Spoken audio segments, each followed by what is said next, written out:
I was fired by my own wife. 9 years of loyal service erased in a single sentence. I watched her from across the table, cold, calculating, while I crumbled inside. She didn't even blink. That night I realized our marriage wasn't just dead. It had been murdered by ambition. But here's the twist. I wasn't just her employee anymore. I was her worst mistake. And now, it's her turn to see how easy it is to lose everything. This isn't just business. It's personal. Wait, what did you say? Dave stood in his wife's office. She was the head of the division, and Dave, a lowly accounts representative, was quite a bit lower on the company ladder. He had been a little nervous when she first came on board, but there were several levels of management between them, so he thought everything would be fine. Maybe not. Your numbers are way down, Mr. Waxman. You were the worst performer of the year in your division. I'm afraid we had no choice. Xavier is waiting outside to escort you to your office to collect your things. They had always called each other Mr. and Miss at work to keep things professional. She had kept her last name for professional reasons, but everyone in the office knew they were married. Dave even had a picture of her on his desk, shaking the hand of the chairman of the board as she received her promotion. That's it? 9 years of loyal service, and I'm terminated because my numbers are down? If you had listened to me, you'd know. Please stop. The decision has been made. Let's not make this any harder than it has to be. For some reason, that struck him as funny. Listen, Miss Patterson, She must have pressed a button because all of a sudden Xavier, one of the security guards, appeared. Xavier, could you please escort Mr. Waxman to his desk to collect his things? Best of luck to you, Mr. Waxman. Perhaps this will encourage you to try harder at your next position. Xavier looked a little embarrassed, but he had his job to do. Dave looked at him and grinned. Come on, X. Like she said, let's not make it any harder than it has to be. She was still talking when Dave walked out the door. Everyone avoided eye contact with him, which told him most of them had known beforehand. That definitely didn't help his mood. He walked slowly, making eye contact with those who dared glance his way. They looked away, and the women blushed. He didn't keep much in his office, so it didn't take long to pack a small box. As he was leaving, Xavier spoke.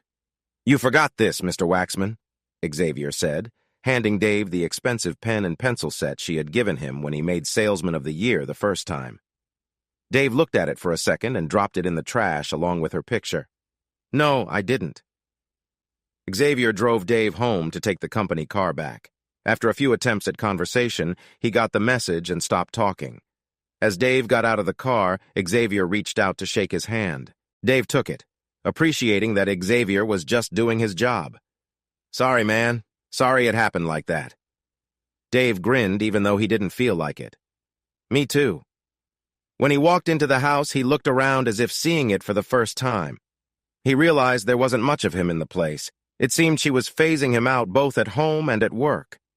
He wondered if it was something he had done, or if this was just another part of their growing distance. She came home around 7, later than usual. Dave was watching a baseball game and didn't even look up. Hi, honey. Sorry I'm late. Meetings ran over. You know how the board loves the sound of their own voices? He didn't respond, just kept watching the game. She paused, then tried again. What's for dinner? It had always been their routine that whoever got home first made dinner. But as Dave thought about it, he realized she hadn't made dinner more than a handful of times in the last year, mostly because he had been traveling. Whatever you decide to make yourself. I've already eaten. She stared for a minute before speaking. Surely you're not mad about today. It was just business, nothing personal. I still care about you the same. For someone so smart, you really missed the point, Dave said, frustration boiling over. Yes, I am upset. You handled it terribly. Did I ever get a bad review in all the years I worked there? Where were the warnings or conversations? Sure, my numbers were down, but if you had listened to me, you'd know why. Stop begging. I'm sure I made the right decision professionally. That hit him hard, and for a moment he was silent. She smiled, about to speak, but he interrupted. No, you didn't handle it professionally, and you sure didn't care what I had to say. Did Adler have something to do with this? She stammered for a moment before answering.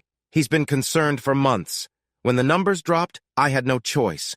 I had to show that no matter who you were, if you didn't perform, you were out. Dave took a deep breath, trying to steady himself. You could have handled it differently. If you cared about me at all, personally or professionally, you would have talked to me. You could have given me a chance to resign. Do you know how hard it will be for me to find another job now? He stopped, feeling drained. The silence hung in the air, heavier than before. Dave sat in silence for a moment, taking in the tension between them. If I can't even do well enough for my own wife, someone who should trust me, why would anyone else give me a chance now?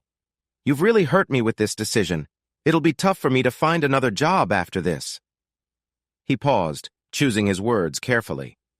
I think it's best if we stop here before either of us says something we can't take back. Why don't you get some dinner and I'll finish watching the game? She tried again. I never thought you'd take it this way. It's just business, Dave. We'll be okay. And don't worry about a job. I make enough for both of us. Dave raised his hand, signaling her to stop. Please don't. I bet you'd love to turn me into a house husband. That would certainly help your image as a strong executive. Well, that's not happening. I'll find another job somewhere. Her patience finally wore thin. Fine. Stay angry if it makes you feel better. Maybe it'll motivate you to do better next time. She glared at him. And for the record, any plans I had for a nice evening are canceled. Looks like you're on your own for a while. He shrugged. That's fine. At least I won't lose my job over it. That one stung. She struggled to respond, but finally stormed out of the room. He heard her in the kitchen, clattering dishes, and later upstairs. She returned wearing her old tee and sweatpants, clearly signaling she wasn't happy. Dave didn't comment, and the silence stretched on until she finally broke it. I'm sorry, okay? I really thought about it before making that decision. I do care about you, and it's not the end of the world. We can stop talking about it, Dave interrupted. What's done is done. I'm going to bed. I need to start looking for jobs tomorrow. Good night. She seemed lost for words before settling on. I'll be up in a little while. When she finally came upstairs, she screamed. She hadn't noticed earlier, but his things were gone from the room. He had moved to the guest room with an attached bath, planning to stay there for a while. Soon she was knocking on the door, demanding he let her in. Dave ignored her, wondering how she'd react when she discovered he'd changed the lock. A few minutes later, he heard the lock rattle, then a sigh, and everything went quiet. The next morning, Jen, Beverly's assistant, brought her boss coffee and a pastry, as she had done for years. Jen had been with Beverly since her first promotion and always told her the truth. They sat together, sipping their coffee, as was their routine. How did it go when you got home? Jen asked. Beverly sighed. Not well. He was furious. Said things I never thought he'd say. He even moved out of the bedroom and changed the lock. Can you believe he threw out the pen set I gave him? And my picture? Why is he taking it so hard? Jen looked at her boss with concern. I warned you. You should have handled it with more care. The way you did it came off as really cold. I had no choice. I had to send a message. No one is untouchable if they don't meet expectations. How did the rest of the office take it? Honestly? Jen asked. Always. Well, it's divided. Some of the men and women think you were too harsh. A few admire you, but not many. Some people are updating their resumes, saying they don't want to work for a company that fires people without warning. 2 salespeople are planning to leave. One already has an interview lined up. Beverly stared in disbelief. This wasn't what she intended. She thought being tough would make people work harder, not make them leave. She had big plans, maybe even a seat on the board one day, and this could ruin everything. Jen brought her back to the moment. What are you going to do about your husband? Beverly waved it off, still focused on work. I'll give him some time. He loves me. He'll come around. Jen had her doubts but kept quiet. She had been loyal to Beverly for years, but if things got worse at work, she needed to have a backup plan.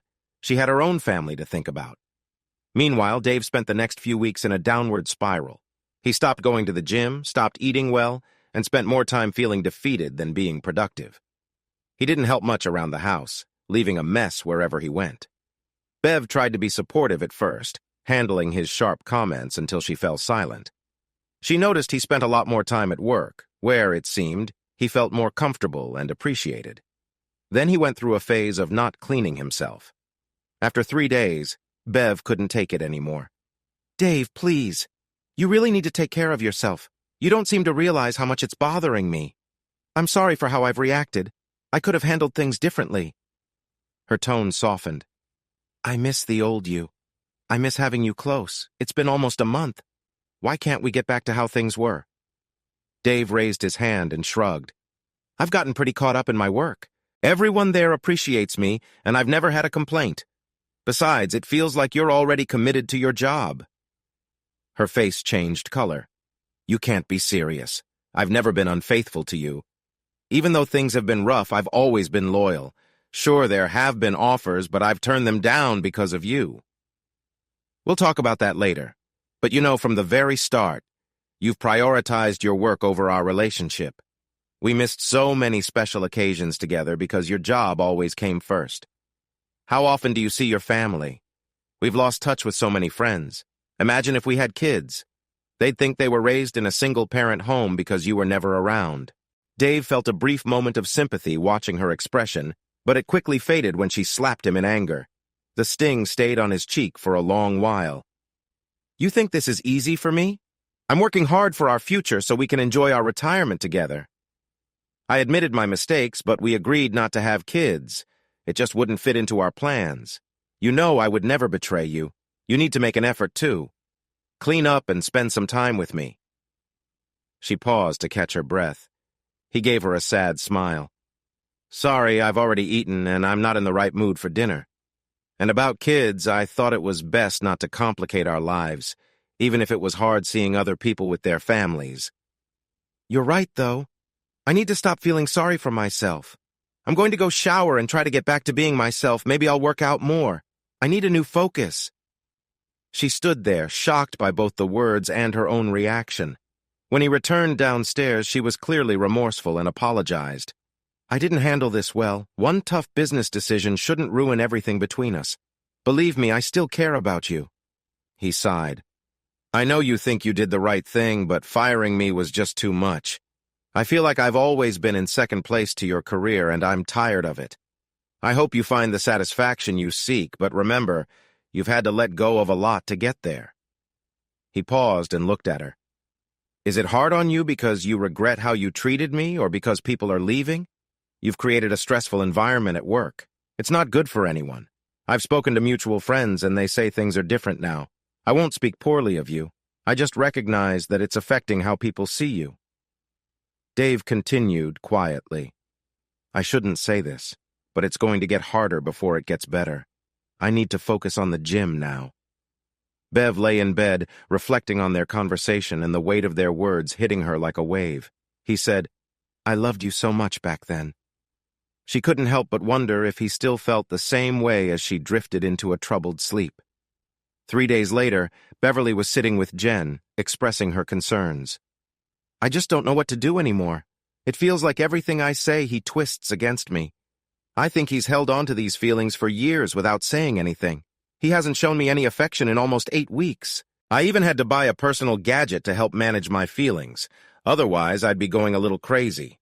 I can't believe he turned down the job opportunity I worked hard to arrange for him. He came here while you were out running an errand and just exploded. Thankfully, it was lunchtime, so most people were not around. Why did he react so strongly when you were only trying to help? Jen asked. I promised the president that I would send some of our business his way if he helped out Dave. Everything was going well until the last meeting, where he laid it out bluntly. The job was just a favor to me, and I had to make some concessions. He told Dave he would get the hardest territory, and if he didn't produce results quickly, he wouldn't make it through the probation period. He made it clear that just because I supported him for years didn't mean they'd be lenient. What did Dave do then? He stood up and thanked the man for the opportunity, then left and came straight here. The president called me right after, furious that Dave just walked out. He insisted I uphold my side of the deal. They shifted the conversation to general business matters until the receptionist called in to say a man was there to see Beverly without an appointment. He says it's urgent and only needs 5 minutes to deliver something. Curious, Beverly had him brought to her office. He was a tall man with a friendly expression, dressed sharply in a suit and tie. He thanked her for her time and got right to the point. Miss Beverly Patterson, or should I refer to you as Mrs. David Waxman? I use my maiden name for work. How can I assist you today? He looked genuinely sorry as he handed her the documents. "I'm sorry, ma'am, but you've been served.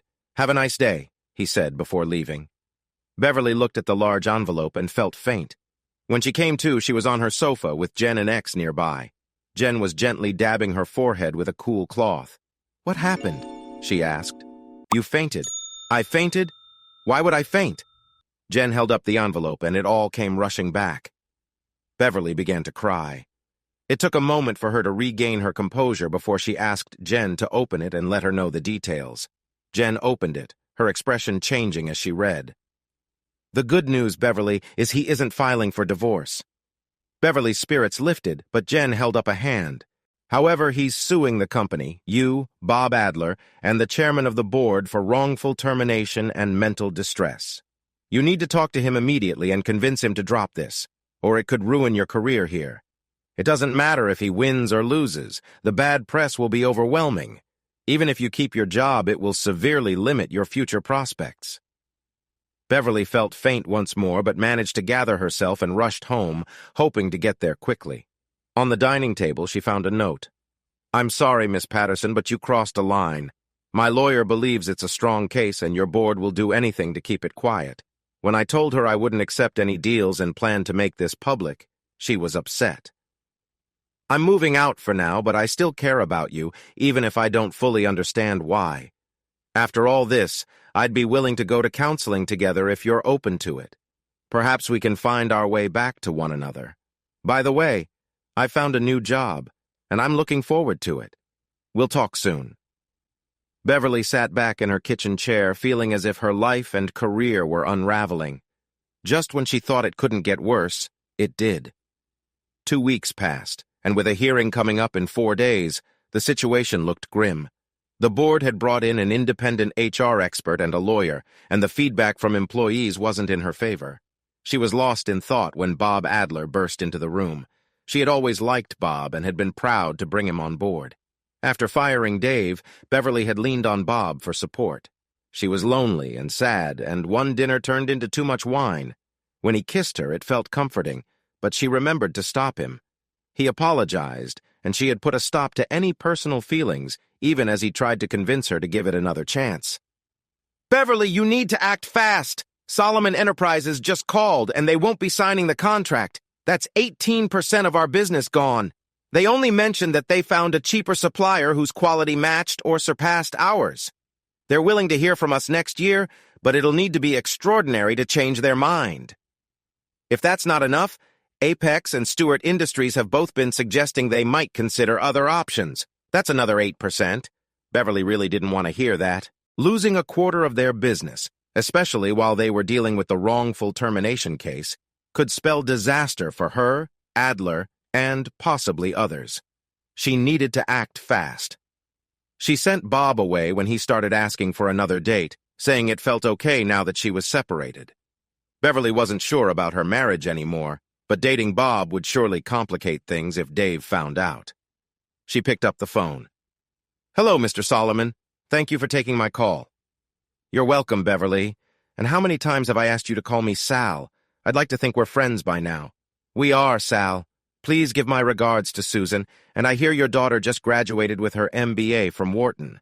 Is she going to be the future of Solomon Enterprises?" He laughed. "I hope so. She's already smarter than I ever was. I'm giving her 3 years, then Susan and I plan to sail away into the sunset." "That sounds lovely, Sal. I'm guessing you know why I'm calling?" "Yes. I regret to tell you, Beverly, the new supplier is cheaper, quicker, and meets our quality standards. The difference is enough that I can't ignore it." "Have you signed the contracts yet?" "Not yet, but we're set to finalize the paperwork in 2 weeks." "Good. Please, Sal, let me see if I can match or improve their offer. Just one meeting, that's all I ask." He sighed. "All right, for old time's sake, I'll give you one chance. Set it up and I'll be there." Beverly felt hopeful about winning back the business after speaking with Sal, so she put aside her worries and focused on the upcoming hearing. Dave felt lost and was on the verge of going stir-crazy. He realized that if he wanted to find anything in his line of work, he needed to broaden his search area, which would likely require moving. At the gym, he pushed himself hard, wondering if there was any chance left for his marriage. He realized he had drifted during the past year, but Beverly never allowed him to share his thoughts.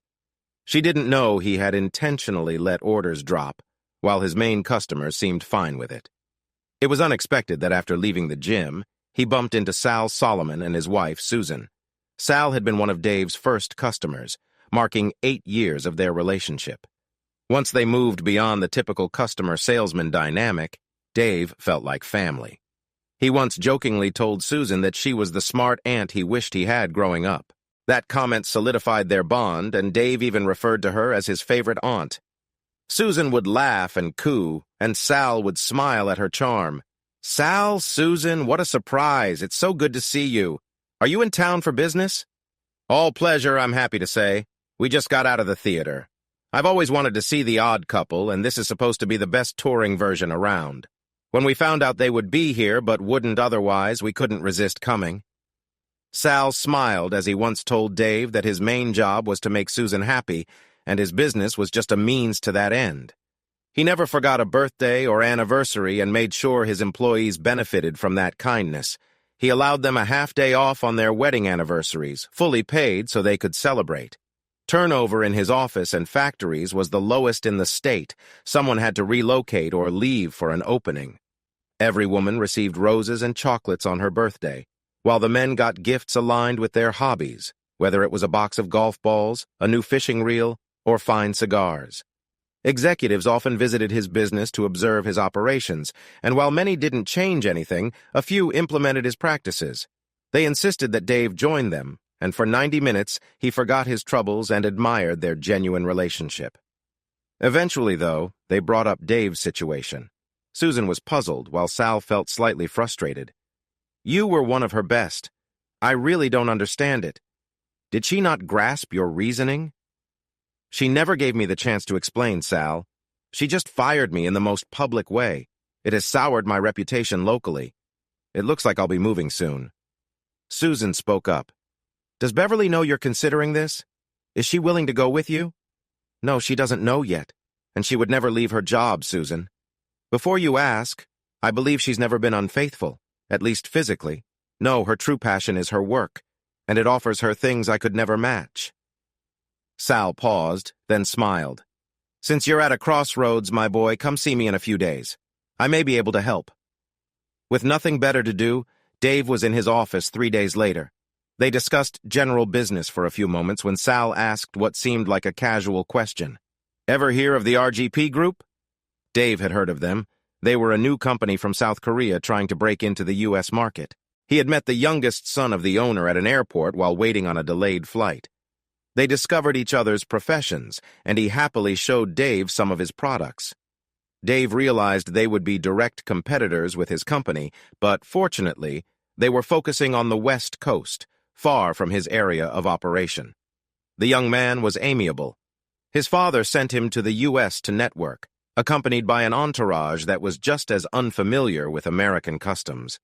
Since they often found themselves in the same towns, Dave began to mentor Sal.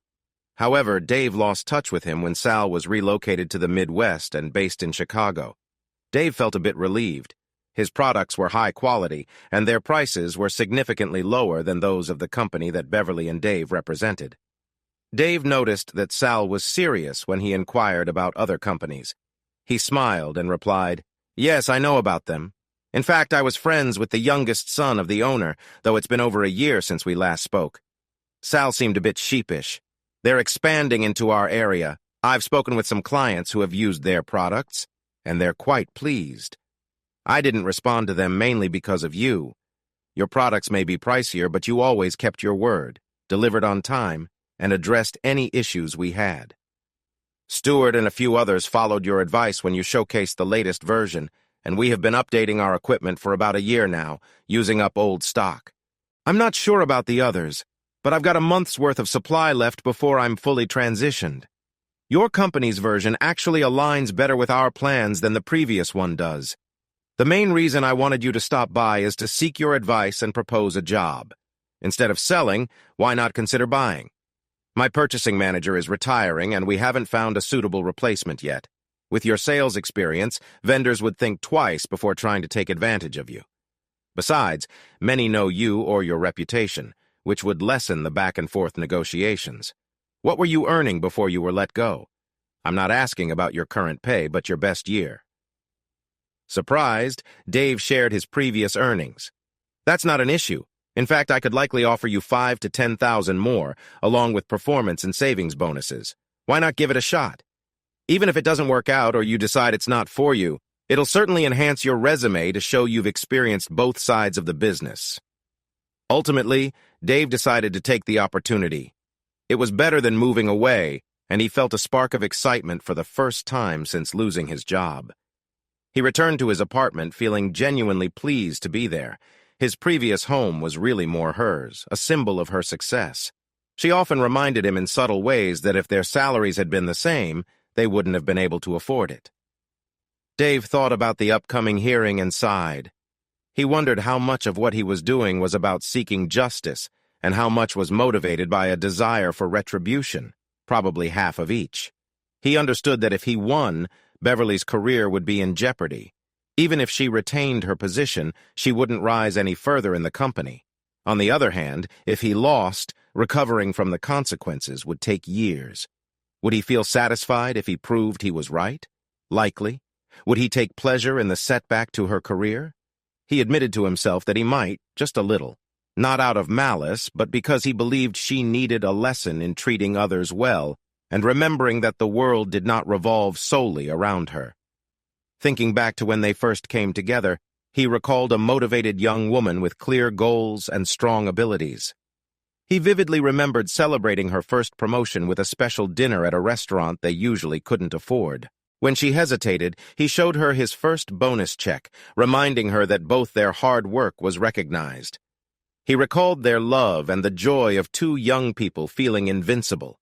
He also remembered when they lay together after that celebration, her head on his chest, his hands gently playing with her hair, believing that life would just keep getting better.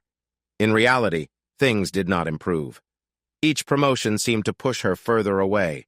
Her attire became more expensive, her appearance polished by professionals, and she'd become irritable if he attempted to show affection before any event, always seeking to be the center of attention. He felt increasingly neglected, which led him to stop attending social events, except for the most significant ones. Beverly was annoyed, initially believing it sent the wrong message before turning it into a narrative that suggested it was her idea to focus on her. Today marked a crucial moment for Beverly as she walked to the conference room at the local state employment office. The outcome of the negotiations would determine her career path. She hadn't seen her husband in nearly 3 weeks and noticed how he had changed. He had lost some weight, let his hair grow, and sported a neatly trimmed beard, giving him a distinguished look. Beside him was a well-dressed woman named Amanda Austin, a respected labor attorney known for her expertise. Amanda was present primarily to observe and collect information for the potential lawsuit that might follow. Beverly had the best representative her company could offer in her corner. He had spent some time guiding her on how to respond to the expected questions, encouraging her to express confusion about the situation when all she did was act in the company's best interest. She asked him what he thought their chances were. This case is problematic. There's no documentation, no performance reviews, no warnings, and no clear consequences for his lack of improvement. His last review was very positive. By company rules, it should have been his manager handling the termination, with an HR representative present as a witness. He had the right to appeal the decision to a higher authority, and that would have been you. Since you terminated him without allowing that opportunity, you've again violated company policy. I looked at your records before I arrived, and you received excellent reviews. The home office and the board spoke highly of you. Yet here you are, making a mistake someone new to the field would try to avoid. I'll do my best to assist, but if he decides to escalate the matter, we can't prevent him. Have you had any discussions with him recently? Is he aware of the potential negative impact this could have on your career? Beverly had to admit that she hadn't spoken to him lately, which deepened his frown. He likely realized what could happen if the situation escalated. Everyone took their seats, and the arbitrator began the meeting. A video camera was set up to record everything. She introduced herself as an arbitrator from the State Employment Commission and explained that any agreement reached would not be binding until it was documented and notarized.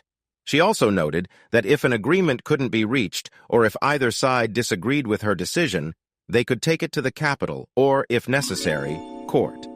First, she thanked the HR representative for sending her a copy of the company's termination policy ahead of time, which helped her understand their procedures. Before allowing anyone else to speak, she asked a few questions. "Mr. Waxman, Miss Patterson, I gather you are married, is that correct?" Beverly affirmed with a nod, and Dave simply nodded as well. "Miss Patterson, can you tell me how this has affected your marriage?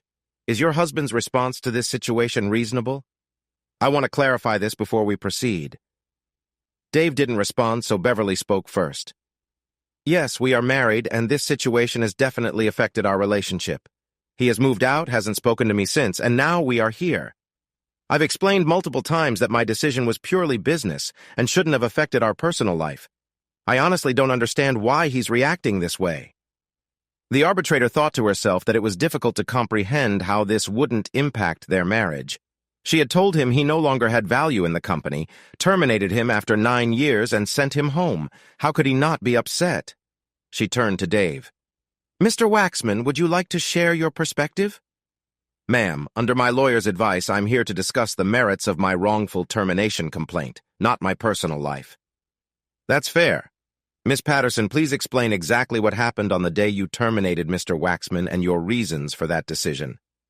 Beverly explained how his supervisor, Bob Adler, had approached her to discuss Mr. Waxman's disappointing sales performance over the past year. She admitted she was unaware of how poor his numbers had become, but after an extensive discussion with his manager, they agreed he should be let go. She added that it was the hardest business choice she ever had to make, but she needed to prioritize the company's interests. The arbitrator asked for any documentation and frowned when none was provided. "Miss Patterson, if this employee had a solid record for 8 years and then his sales declined, wouldn't you have been curious enough to investigate why? After being a good employee for so long, doesn't he deserve a chance to improve, perhaps through a probationary period where expectations would be clearly laid out?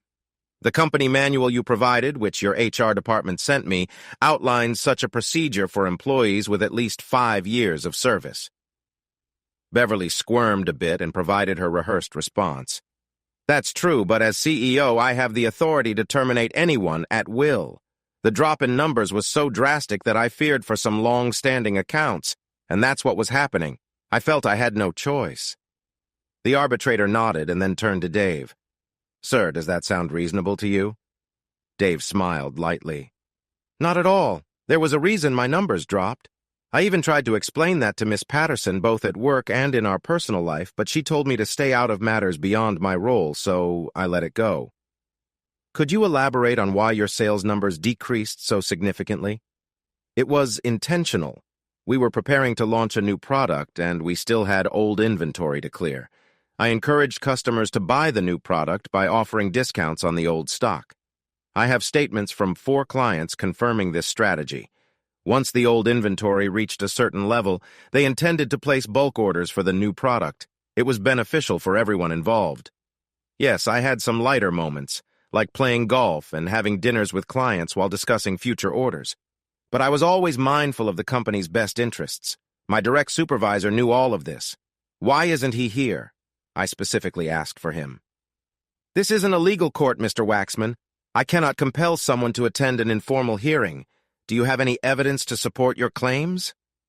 Amanda Austin reached into her briefcase and pulled out some documents, handing them to the arbitrator. She reviewed them briefly, showing concern.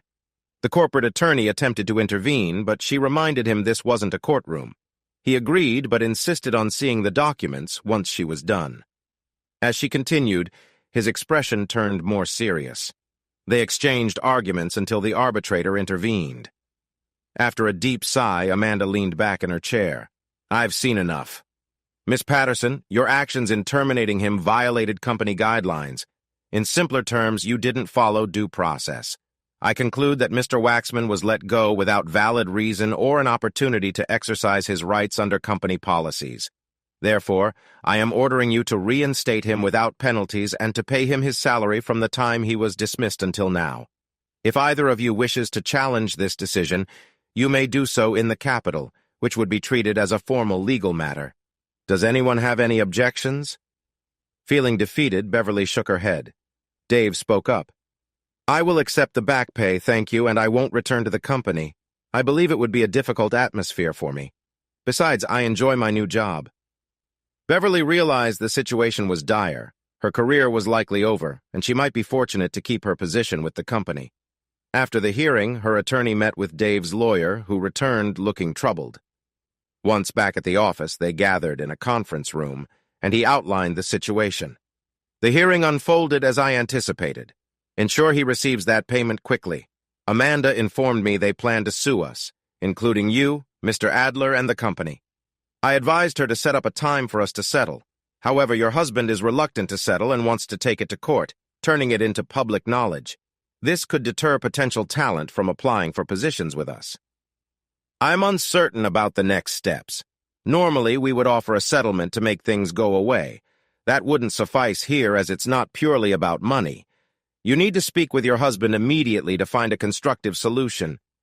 I would do that, sir, if I knew how to reach him. He's left, changed his number, and disappeared. None of our mutual friends have heard or seen him. When he mentioned a new job, I was caught off guard. This is a small area. I should have known if he was employed elsewhere. I'll contact a few of his friends urgently, but I can't guarantee they'll assist. He said he would return with the paperwork soon. Jen took Beverly out to lunch in an attempt to lift her spirits, but it didn't succeed. Cleverly, Jen redirected the conversation to their upcoming visit to Solomon Industries. The owner has always liked you, Bev. Charm him and bring him back into the fold. Just a heads up, while he appreciates you, he isn't fond of Adler. I'm not sure why, but it's well known that if Dave wasn't defending you, Adler could have upset him significantly. Beverly felt overwhelmed. She questioned why, as CEO, she hadn't been aware of these dynamics. A small voice suggested she should have listened more when Dave discussed his work.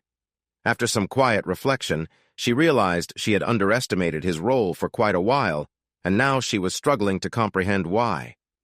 Dave had succeeded, but he pondered what that victory meant. He had significantly impacted the woman he was supposed to support. She faced uncertainty about her job and future at the company. Did he feel satisfied with this outcome? Not especially. He recognized the dedication she had for her position and how proud she was to share her title. However, he felt a sense of validation. She had brought this predicament upon herself. It was worse than what she might have done to a mere employee, but her attitude would have eventually led to similar issues for someone else. Perhaps she would view this as a valuable lesson moving forward. Now that part of their lives was behind them, Dave wondered if they could move on and remain together. He knew he could never go back to the old relationship. It would need to be fully equal or not at all. He was determined to avoid living in the large house she called home, a monument to her success, which to him felt sad. It would have made a wonderful family home. One thing he looked forward to was the financial compensation. The back pay, nearly 5 months' worth, was significant. Amanda urged him to settle rather than prolong the legal battle, reminding him that living well was the best revenge. They had filed a lawsuit against the company for $2 million, and she anticipated they would probably offer 20% just to keep it out of the news. She discovered the company was merging with a competitor, and this incident could negatively affect their value going forward. Terminating Beverly wouldn't change much now, but could potentially help their reputation. Dave enjoyed his new town. It was half the size of the city he had left, with a more relaxed pace. The people were friendly, and he couldn't have asked for a better workplace. Best of all, the housing market was a bit less active, allowing for the purchase of a much larger home at a lower price than what he would have paid back home. He smiled and shrugged at the thought. What did home really mean anymore? He wasn't so sure. Dave even had his eye on a property that had been on the market for nearly a year, a spacious, older 2-story house on 6 acres of land. He didn't need that much space, but owning it seemed like a fun idea. The owners were eager to sell, and he sensed he could get a great deal. He looked up information online and found that it was mostly in good condition, aside from the roof, which, although still functional, was 20 years old. He intended to replace the shingles with metal roofing. He remembered fondly staying at his grandparents' farm during summer nights, falling asleep to the sound of rain on the roof. That night, Dave had a rare dream. Normally, he neither dreamed often nor remembered them, but this one featured him sitting on the front porch of the house beside a woman. They gently rocked in a glider as they watched 3 children, a boy and 2 girls, run around playing with a ball, accompanied by 2 dogs, one large and one small. A large calico cat sat on the railing, appearing somewhat uninterested. In a moment of warmth, he turned to share a gesture of affection with his companion, only to realize she had no face. He woke up startled and lay still, pondering the meaning of the dream. Sighing, he got up and decided to go to the gym before work. It was going to be a busy day. Beverly struggled to sleep that night, and as she prepared for her day, she noticed the bags under her eyes. She hoped it was just the stress of work, but if it turned out to be more permanent, she knew where to seek help. To succeed in her world, appearances mattered deeply, and it was important to look youthful while possessing experience. In some ways, she looked forward to the upcoming challenge. Their lawyer had researched Bob and brought concerning news. It seemed Bob was in discussions with the company they were merging with to take over her position as soon as the contracts were finalized. The corporate directive was clear: make changes immediately. This time, however, Beverly was well prepared. Jack, their lawyer, and Angela, a representative from corporate HR, would join her to ensure everything went smoothly. She felt a slight annoyance at needing them there. She was more than capable of managing the situation alone, but recent experiences had shown that it could be beneficial.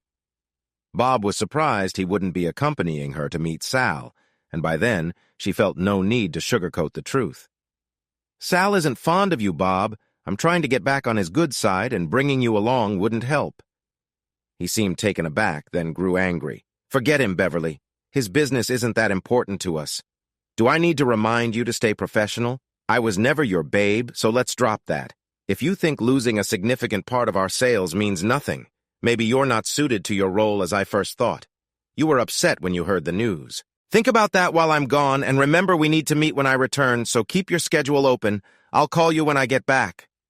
She enjoyed his shocked expression as she left, looking forward to seeing it later when the news hit. As she drove, she focused on finalizing her presentation for Sal and his new purchasing manager, knowing it had to be perfect if she had any chance of success. Sal was waiting at the restaurant, even though Beverly arrived 15 minutes early. He welcomed her and seated her, a gesture she appreciated. Dave had always been well-mannered, thanks to a relative who taught him that courtesy never goes out of style. She missed those qualities, among other things. They exchanged small talk, but when she transitioned to business, he held up a hand. "Let's wait for my purchasing director, Beverly. I want his insights on everything we discuss. He should be here soon." "Ah, here he is now." As Bev turned to greet him, her words caught in her throat.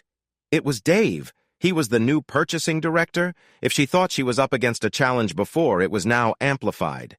She could see concern in his eyes, and he spoke gently. "Hello, Beverly. Wow, you really dressed up. I haven't seen that dress in a while, and you always look amazing in it." Beverly felt uncertain on how to respond, so she shifted topics. "So, this is the job you mentioned in arbitration? You're in purchasing now? For a salesperson, that must feel like switching sides." He smiled. "It does have its challenges, but it's still about sales, just from a different angle. Plus, I enjoy seeing how salespeople react when they realize who I am. It completely changes their approach. I've been in their shoes, so not much surprises me. It actually makes negotiations easier. They know I'm well-informed, so they get right to the point. But for now, let's enjoy lunch before diving into business." Sitting there sharing a meal with her husband was a surreal experience for Beverly, especially knowing he held significant influence. She wondered if he often felt the same way. After dessert and with coffee in hand, she began her pitch. She highlighted their long-standing business relationship, spoke about how well they had met Sal's needs, and how they could continue to do so in the future. Dave let Sal take the lead, and she was grateful for that. Sal listened carefully but interrupted her halfway through. "All you've said is true, Beverly, but we must also remember who first brought us together and provided outstanding service over the years. I was in the middle of buying supplies when everything changed. And yes, I had made a verbal agreement with your salesperson, but once he left the company, I felt it was no longer valid." Honestly, the South Koreans have a better product at a great price. It meets our needs better than yours. My purchasing agent knows the owner's son and trusts him. Who do you plan to replace Dave with? Adler? I don't think so. I've never been fond of him. And more importantly, I've never trusted him. Even if we had continued working together, I would insist on a different representative. He stood over her, his expression serious. Beverly, I always appreciated our connection, even if I didn't always agree with your methods. I'm still your friend if you want that. But professionally, we're done. I have another meeting, so I'll be leaving. You can still discuss this with my purchasing agent if you want. Good luck. He smiled slightly, leaned down, and touched her cheek. He still cares for you, he whispered, but it'll take time to rebuild that trust. Do your best. Did Dave enjoy the lunch? Yes, on several levels. Did he take pleasure in her discomfort? Just a little. It was satisfying to see her looking lost and confused, not the confident persona she usually displayed. She looked at him sadly. We don't have a chance, do we? Are you asking about our professional relationship or our personal one? If it's business, then no. Their product clearly outshines yours in almost every way, is cheaper and easily available. Even if I stayed with the company, we would have started losing clients soon. You need to work with corporate to rethink your strategy. Maybe consider the changes I suggested a year ago. Update your processes and involve research and development. It's time to adapt, or you risk becoming obsolete. Dave noticed her confused expression and realized she didn't remember the advice he had given months ago. He wasn't an expert, but he could see the signs. Sometimes being overconfident can backfire. They sat in silence for a few moments. Dave, she said softly, may I ask about us? He almost laughed, but caught himself. Instead, he gently asked, what do you mean by us? You and me, honey. Please consider moving back home so we can restore what we once had. I miss you. Her unexpected response caught him off guard. What us? There hasn't been an us for almost 3 years. I was just a presence at your events, someone to come home to, but that's about it.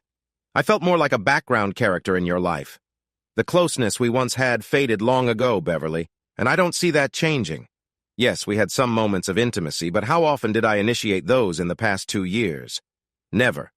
I felt used rather than valued. Don't pretend otherwise. Take a moment to think, and you'll see I'm right. He could see conflicting emotions on her face, but he felt a surge of honesty, ready to express feelings he'd kept to himself for years. As for coming home, I won't set foot in that house again, regardless of our future. It was never home for me. It was a testament to your achievements, and you resisted any changes I mentioned. I'm looking at another place now, a house that feels right to me. It's an older 2-story with plenty of space and a bit of land. Importantly, it has a place for a workshop I've wanted for years and space for a garden I've always hoped to create. I'm sorry, but after living in your shadow for so long, I've learned to cherish my own path. Where does that leave us? Her question was filled with sadness, prompting him to soften his response. I truly don't know. I fear we might never find our way back as partners. Respect is essential in any relationship, and I haven't felt respected by you, in work or in life, for a long time. I no longer want to be a background player. I want to be the lead in my own story. I realize now that part of our situation is my responsibility, but I loved you enough to accept things as they were. I gave, but my giving only led to more demands on my part until I felt I had nothing left. Deep down, I believe that's when you started to see less value in me. You managed to make my presence in your life fade to the point where I became almost invisible. It shouldn't be too hard for you. Just keep going as you have, and soon I'll just be a vague memory. He stood and placed a hand on her shoulder. Return to what you love, Bev, your work. And here's a piece of advice. Stay away from Adler. I'm not sure how he convinced you to see me differently, but take a moment to think about it. Why would he want to create discord between us? Don't worry too much. You've done good work for too long for this situation to truly hurt your career. You may take a slight hit, but the company still values you. Goodbye, Beverly. He paused for a brief moment before leaving. I'm sorry that our companies have had to part ways, Beverly, but it's really just business. She flinched, and he wondered if she understood his meaning. It echoed the exact words she had used when letting him go. Beverly wanted to take some time to reflect, so she headed to a nearby park she had noticed while driving into town. She parked, found a bench, and reviewed her life. Some moments brought her immense satisfaction. She recalled each promotion and the effort she had put in to achieve them, eagerly anticipating her next steps until she reached the top of her field. Other memories left her feeling uneasy. She thought of anniversaries she had missed, promising to make it up to Dave, along with birthdays and special occasions in the lives of their family and friends, all overlooked while she focused on the next deal. She recalled the brief look of sadness in Dave's eyes when a young child ran to him with open arms. In that moment, she imagined it was their child coming to him. She shook off that thought. Unless Dave agreed to stay home full-time, having children seemed unlikely. She had seen talented women sidelined in their careers because they couldn't fully commit due to family responsibilities. Besides, at 36, she felt time was running out. Suddenly, she sat up, struck by a realization. Dave was right. He would always take a back seat in her priorities as long as she remained on her current path. It felt like she had another commitment that he didn't stand a chance against. It hit her then. Getting him back was going to be a challenging journey. She truly wanted him back. Yes, she had devalued him, but he was her support, the one person she relied on for comfort, knowing that in his world, she was the priority. The question remained, how could she repair the harm she had caused to his feelings and confidence? Could she figure out a way to balance her career and marriage, ensuring he felt special and valued? She understood it would be incredibly tough, but she was determined and goal-oriented, confident that if she set her mind to it, she could achieve anything. Feeling hopeful, she watched the children play for a while, a sad smile on her lips. After a few minutes, it grew into a genuine smile. The first step in her journey would be to address an issue at work. She tried to feel empathy for Bob, but couldn't muster any. He had betrayed her, her husband, and the company. She recognized now that she had fallen for his flattery. It was time for the consequences of his actions to unfold. She called ahead to set a meeting time. Their lawyer and the HR representative were prepared. They had arrived while she was away, and she knew there would be tough choices ahead after dealing with Bob, but she resolved to face whatever came next. She had overcome challenges before, and that day felt different. It was less daunting than in the past. When Bob walked in, his smile faded upon seeing who was present. She didn't need to introduce Jack, but Bob had never met Angela. Beverly wasted no time. "Bob, this is Angela from HR. She will be auditing this meeting. We've received some troubling news regarding your recent actions, and in the interest of fairness, we'd like to hear your side." Jack stepped in. "We were made aware of the merger talks, and it seems you immediately ran to the other company to undermine our CEO and our organization. We know about the smear campaign you engaged in to try to get her job. Our partner company expressed concerns, and now our negotiations are on hold as we work to resolve this issue. They've made it clear that your exit is necessary for talks to continue. They believe that if you would act this way with us, you might do the same with them." Bob turned several shades of red as he fought to respond. "So it's true. I suppose I'm being let go? You've certainly prepared this time. I know you will outline the appeal process, but I won't waste my time. Your company was right to move on from someone like me. If restructuring doesn't happen soon, there will be nothing left." He smirked at Beverly, which irritated her. "You became complacent. I played you well, feeding your ego and undermining your husband, even if he was your best asset in sales. I'm glad we never crossed that line. You'd have been too focused on yourself to pay attention to anyone else. Anyway, it doesn't matter now. I'll leave today and inform payroll where to send my final paycheck. I hope you manage well, Beverly." Beverly felt a rush of anger. She had never understood the meaning of interesting times until Bob had explained it to her. It's a Chinese proverb, or maybe even a curse. It implies chaos and hardship, while boring times signify everything is stable. She maintained a calm tone as she replied, "Wishing you the best, Mr. Adler, and let me add another saying, those who deceive never succeed. Stop seeking the easy way out and try to earn what you deserve. Goodbye." With that, Jack and Beverly stood and began to walk out. Bob, filled with frustration, began to speak, but Angela interrupted him. "Mr. Adler, it's time to focus. There are some documents I need you to sign, and then you can move on with your life. Please don't make this harder than it needs to be." The presence of two large security guards gave him pause, making him reconsider his approach. Dave purchased the house at a great price. He quickly gave the roofing contractor the go-ahead, and within 2 weeks, the new gray tin roof complemented the paint he had chosen for the outside. He also decided to pull up the carpet and refinish the original hardwood floors. The house featured a wraparound porch, and Dave installed ceiling fans above the rockers and the porch swing to keep the area comfortable during the summer while he enjoyed the sunsets. While he could afford the house using his back pay and savings as a down payment, he still would have faced a 15-year mortgage. So he listened to his lawyer's advice and accepted a settlement instead of going to court. Although the amount wasn't as much as hoped, it was still enough to buy the house outright, make the desired changes, and have some money left over along with his severance pay and savings. Another point of contention was that Bev wouldn't agree to combine their finances. They maintained separate accounts and contributed a fixed amount to a household fund. He understood that if they divorced, he would be entitled to half the house's value since they never had a prenuptial agreement. With their incomes being so different, he might even get financial support for a few years. He smirked at the thought of how much that would annoy her. Ultimately, he decided to let Bev handle the divorce paperwork, considering she already managed most aspects of their lives.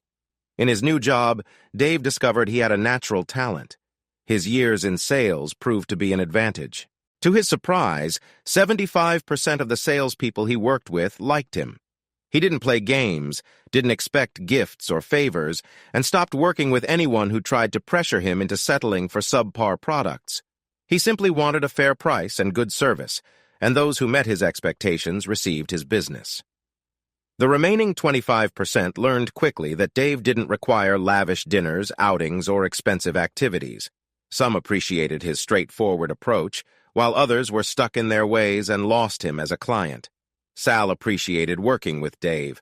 Their material and service costs were consistently lower, deadlines were met, and Dave took advantage of vendor offers to have technicians come in for observations and suggestions, most of which they implemented. The workers liked Dave because his approach made their jobs easier and increased their bonuses. Susan insisted he join them for dinner at least twice a month, and the conversation often circled back to his situation. Sal wisely stayed out of it, but Susan persisted. "When will you stop making things difficult for her and take her back? She's been through a lot. She calls me regularly, asking how you're doing, if you're happy, and though she tries to hide it, you can hear the sadness in her voice when she asks about anyone else in your life. I tell her what you say, that you won't see anyone until the ring is off." After enduring this conversation a few times, Dave finally responded with mild irritation. "Susan, I respect you greatly. If there were a category for ideal wife in the dictionary, your picture would be there. But let me ask, you had a successful career when you married Sal and continued working for several years before choosing to be a full-time mom. Did Sal ever shut you out, miss important dates, or put his work before your family? Did he downplay your role in the relationship?" After a pause, she admitted that there were only a few times when work had to come first, and even then, Sal showed her affection afterwards. "Well, I didn't have that experience. Bev often made it clear that her job took priority. I lost friends and connections because of that. Now I'm just starting to rebuild my social life, accepting invitations to simple gatherings that mean a lot to me. I love my new home, have space for my hobbies, and even started a small garden, something I've wanted for years. Does that mean I don't miss her? Not at all. I remember the good times before her job took over, our spontaneous trips, which were code for deeper connections, and meaningful conversations we used to share. But those memories are fading, and what remains fresh is her self-centeredness. Why does she want me back? Most importantly, if she wants me back, why hasn't she reached out? She still acts as if I should come to her. If she isn't willing to put in the effort to fix our troubled marriage, it doesn't seem like she really wants it. I haven't even gotten a phone call. It doesn't sound like she's heartbroken to me. In this case, the effort should come from her. I'm fond of both of you, and your husband is my boss, but this is the final conversation we'll have about Beverly. If you'll excuse me." He spoke calmly, but his message was clear. Let it be. Sal looked thoughtful, while Susan appeared embarrassed. She stood as he was leaving and surprised him with a hug. I'm sorry, Dave, I won't press you anymore, but you're mistaken. She misses you greatly, and the truth is she's hesitant to talk to you. She doesn't really know what to say and fears your reaction. I will call her shortly to share your message. I promise this will be the last time I get involved. She smiled and gave him a peck on the cheek. Besides, you're doing too well at your job for me to interfere. Your efforts have significantly improved our retirement plans. Keep it up. It didn't occur to Dave that Sal was contemplating retirement. He was just over 50, but with his daughter about to start her career, rumors suggested he might retire once he felt comfortable with her in charge. Dave briefly considered working with another person like Beverly and wondered if he could manage it. Once again, Beverly returned home to an empty house, eating takeout and pretending to watch television. She had narrowly avoided serious consequences when the chairman and 2 board members arrived unexpectedly, startling everyone in the office. She felt faint as they called her into the meeting room, feeling like a student summoned to the principal. Their serious expressions did little to boost her confidence. After a pause that felt like an eternity, the senior board member spoke. "All right, Beverly.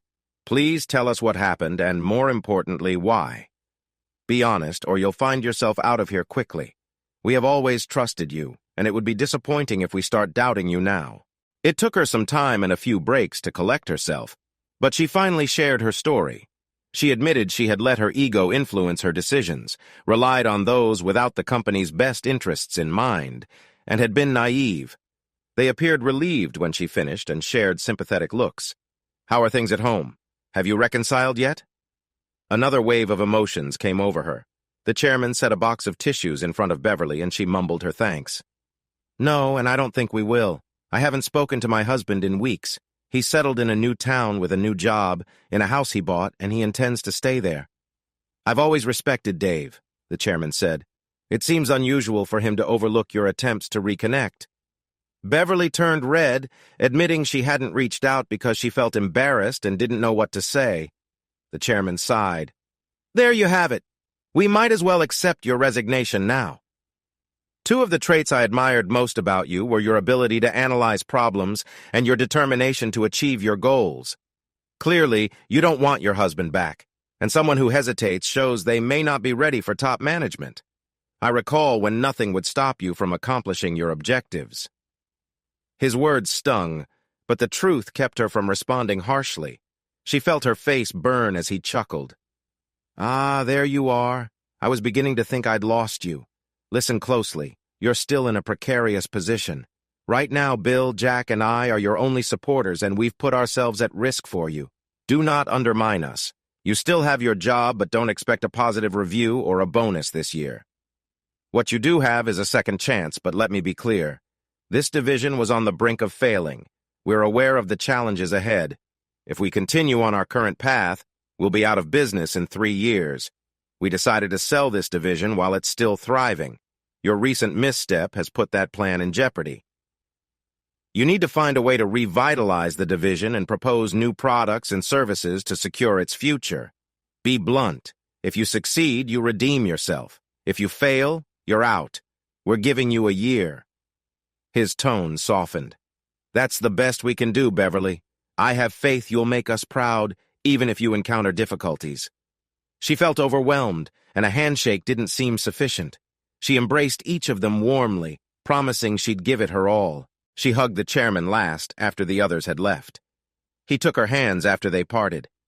"I want to offer personal advice unrelated to work. If you truly want Dave back, you'll need to reach out to him.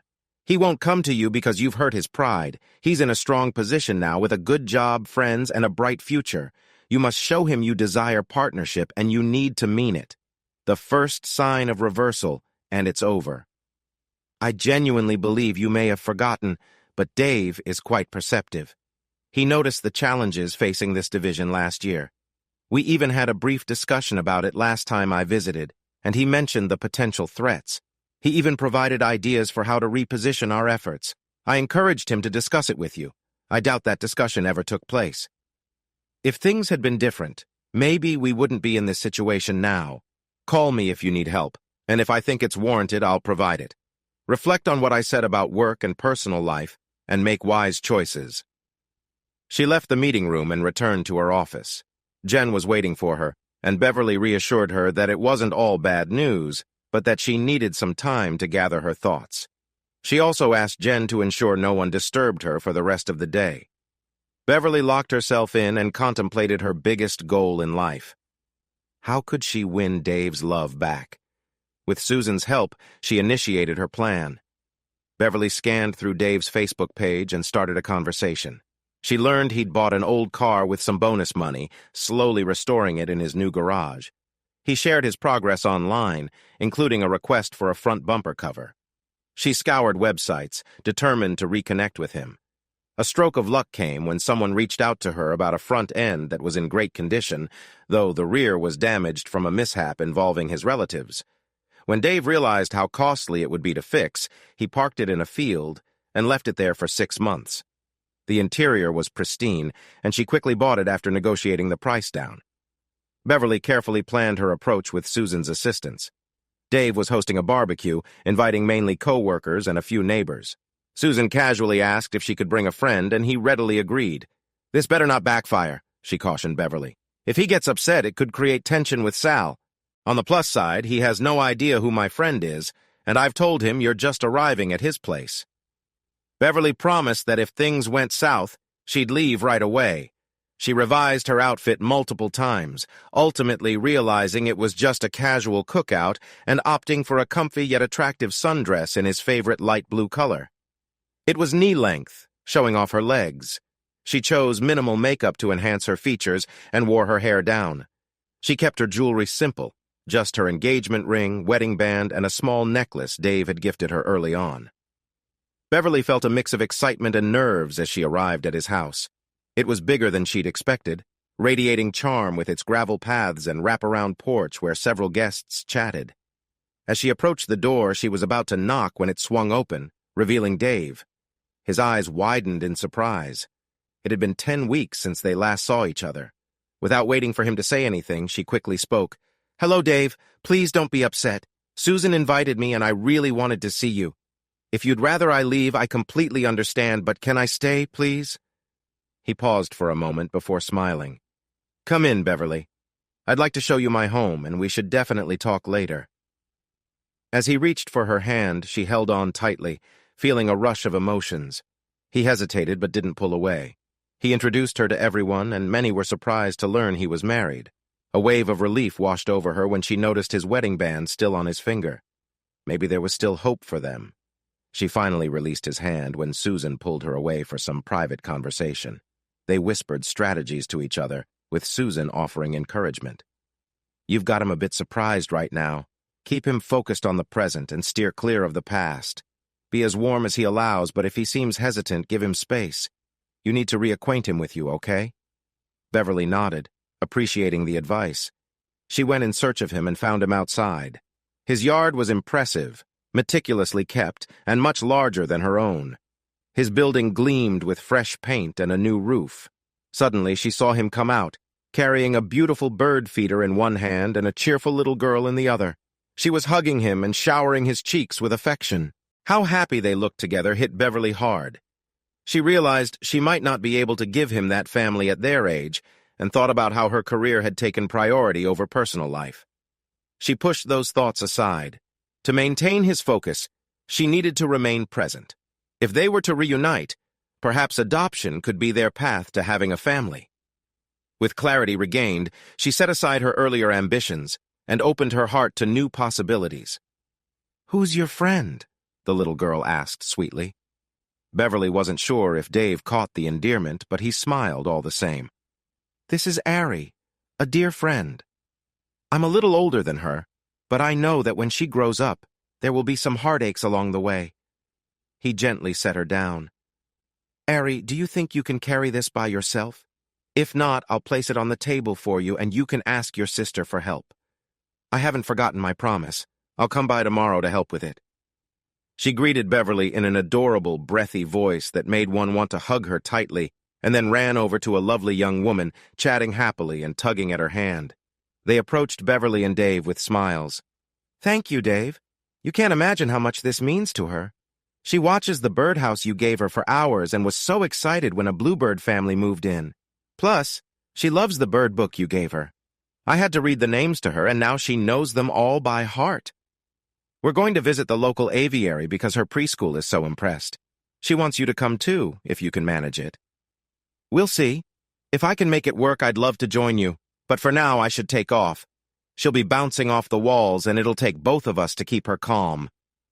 The young woman looked quite youthful. To put it simply, she was attractive and didn't shy away from it. Her shorts were casual, and her top was modest, yet highlighted her features. She also had a captivating smile. Beverly felt a twinge of jealousy when the woman playfully touched Dave's arm and stood on her toes to greet him. He turned a shade of red, and Beverly felt a pang of irritation seeing the lipstick mark on his cheek. The woman smiled at Beverly, and Beverly felt she was being challenged. "You must be his wife. I'm so sorry. After a while, we thought you were a fantasy. I'm Marcia. Dave and I are neighbors."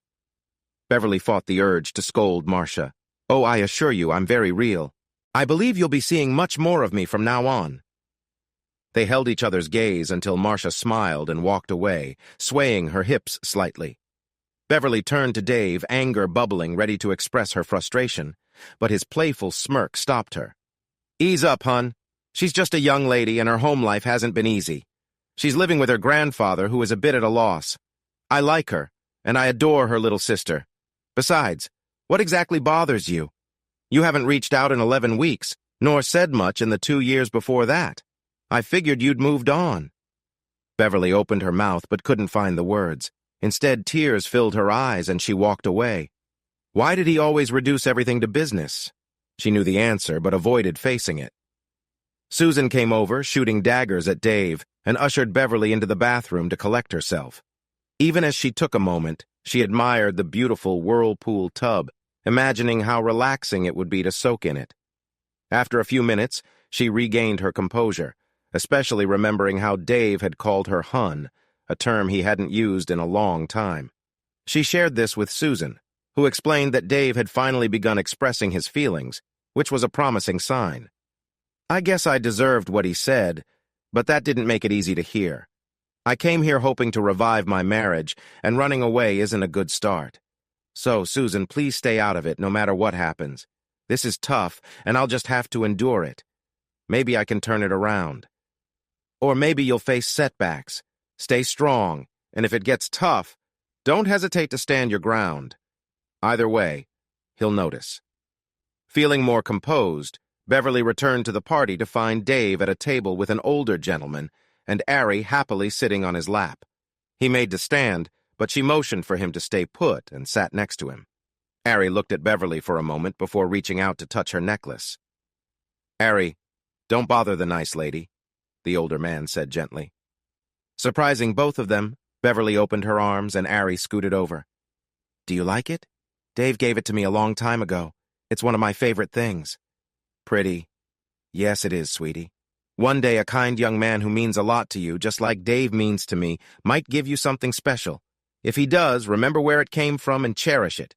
Now, if you promise to be very careful, you can wear it for a moment. Can you do that? Promise?" Ary looked up at Beverly, her expression serious. "I promise." Beverly lifted her onto the table, turning her back to Dave. "Can you help me a little here?" He seemed unsure, hesitating. "Beverly, you don't have to." "Nonsense! She promised to take care of it, right, Ary?" "Uh-huh." Beverly sensed his hands shake slightly as she felt his touch on her neck, the most intimate connection in months. She carefully placed the necklace around Ary's neck, who giggled with delight. She then carried her into the hallway toward a large mirror for her to see herself. Ary clapped her hands, joy lighting up her face, which made Beverly smile. It truly didn't take much to make a child happy. Afterward, Ary stuck close to Beverly, checking on her sister occasionally, who was enjoying some time with a young man from Dave's office. Beverly gently rocked and sang a song her mother used to sing to her, feeling the weight of eyes on her as she looked up. Dave's eyes were filled with emotion as he turned away, stepping into the house. Beverly, holding a sleeping child, couldn't chase after him, so she continued to rock gently. A few moments later, Dave returned and said, "Let's put her in a bedroom for her nap. She'll wake up soon, full of energy." Beverly followed him into the bedroom, where he laid Ary down, covering her with a light blanket. "Will she be scared waking up alone?" she asked. "No, she knows where she is." As soon as she wakes, she'll let us know, he replied. They stood together, watching the peaceful little girl. Just as Dave started to leave, Beverly pulled him closer and shared a kiss that took them both by surprise. He responded, and when they finally parted, Beverly placed a finger on his lips. "Enjoy the moment," she whispered, kissing him again before gently guiding him out of the room. That felt like enough for now.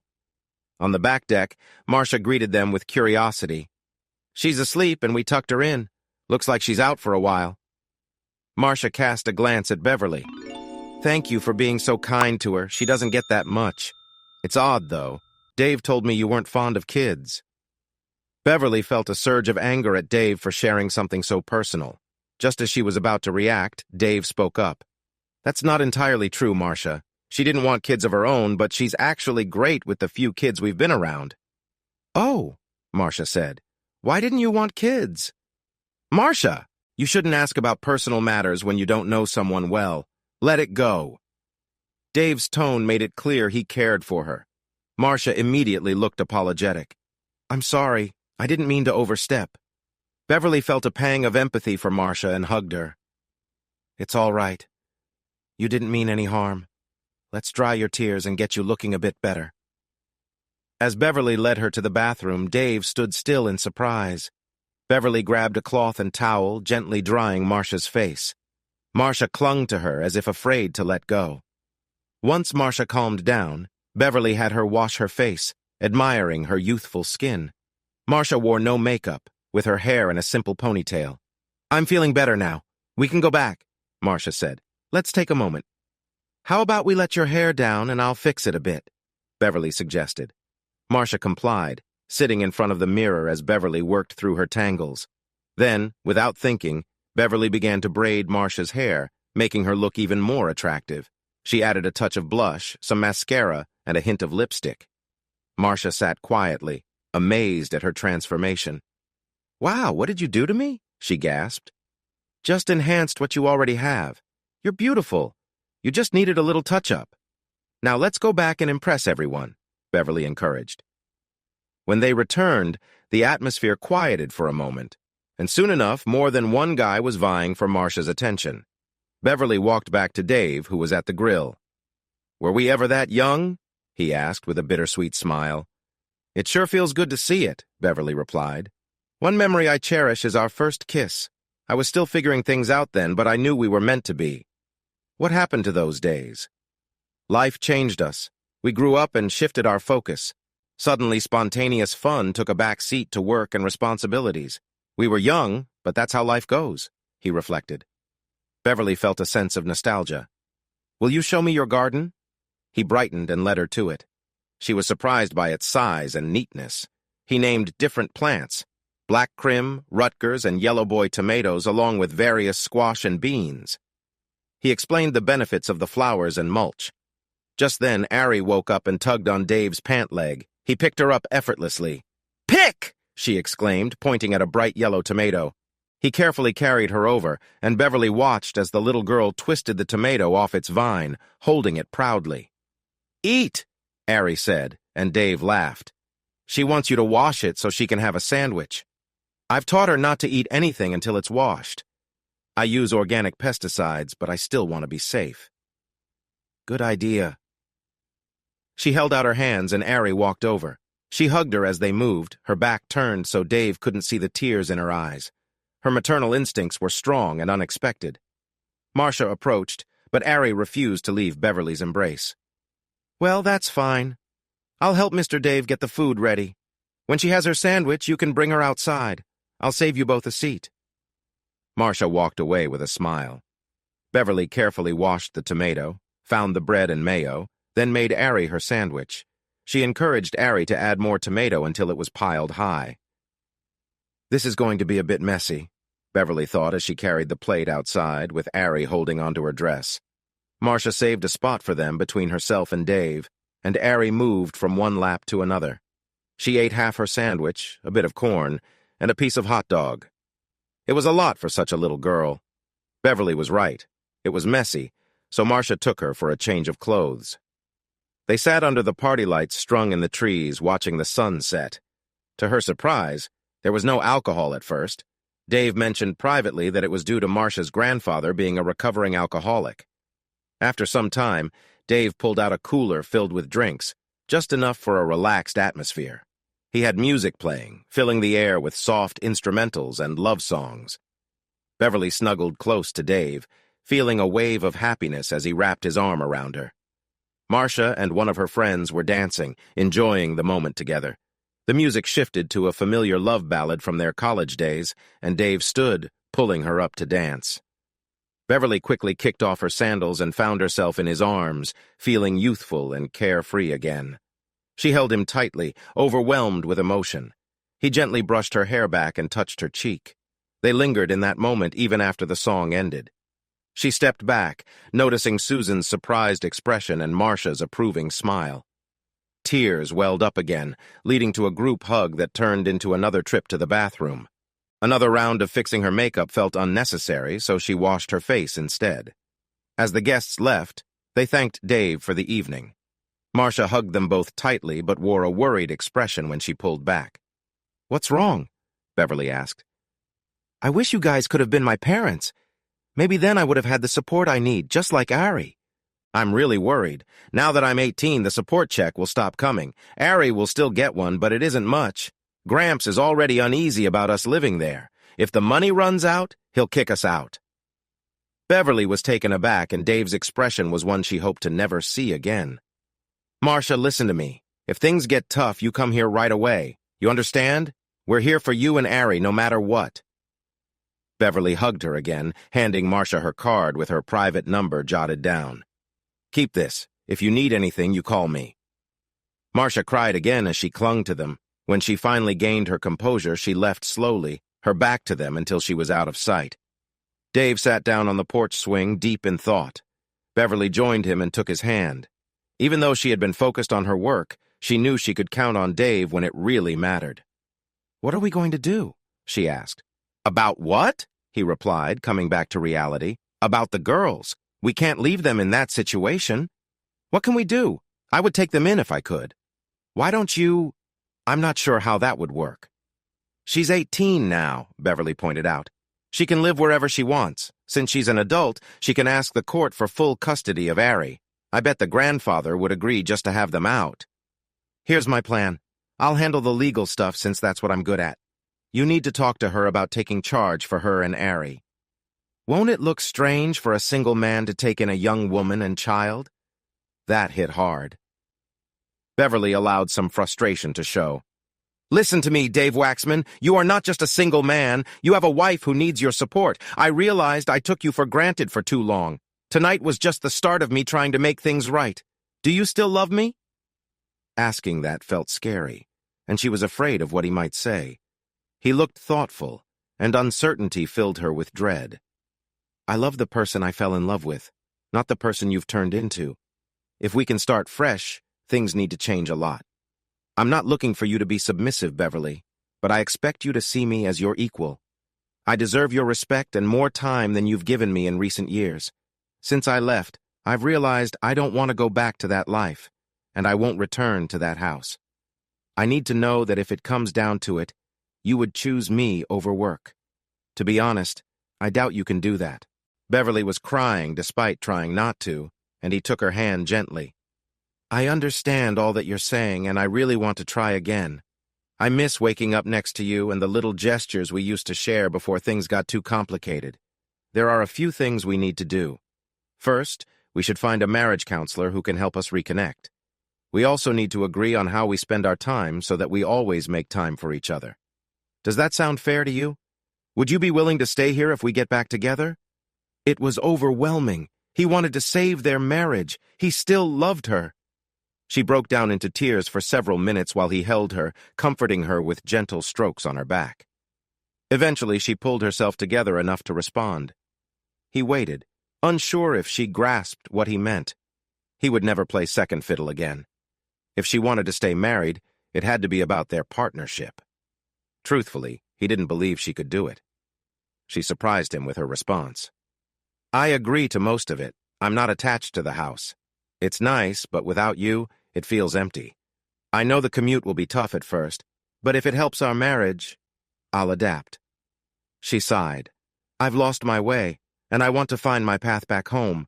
I need your guidance, and I think the counselor idea is excellent. Do you want to find one, or should I? We'll have to both agree before we make a choice. It took her a while to continue as she cried on his shoulder. Finally, she wiped her eyes. One of our first goals should be to restore our closeness. I know it's probably too soon to share a bed, but can I stay here tonight? I really need to wake up in the same space as you. Right now, you are my main focus. I still have to work, and since I made some mistakes, I need to put in a lot of effort. But I promise to be home at a reasonable time. If something happens that I can't avoid, I'll call immediately. I'm committed to putting in the effort to ensure this doesn't happen again. He believed her, conditionally. Once he moved past the hurt she caused, the old feelings began to return. Most of their adult lives were intertwined, and he realized he didn't want to lose that. He was serious about meeting with a counselor. They needed professional help. She was saying all the right things, and he was curious to see if she meant them.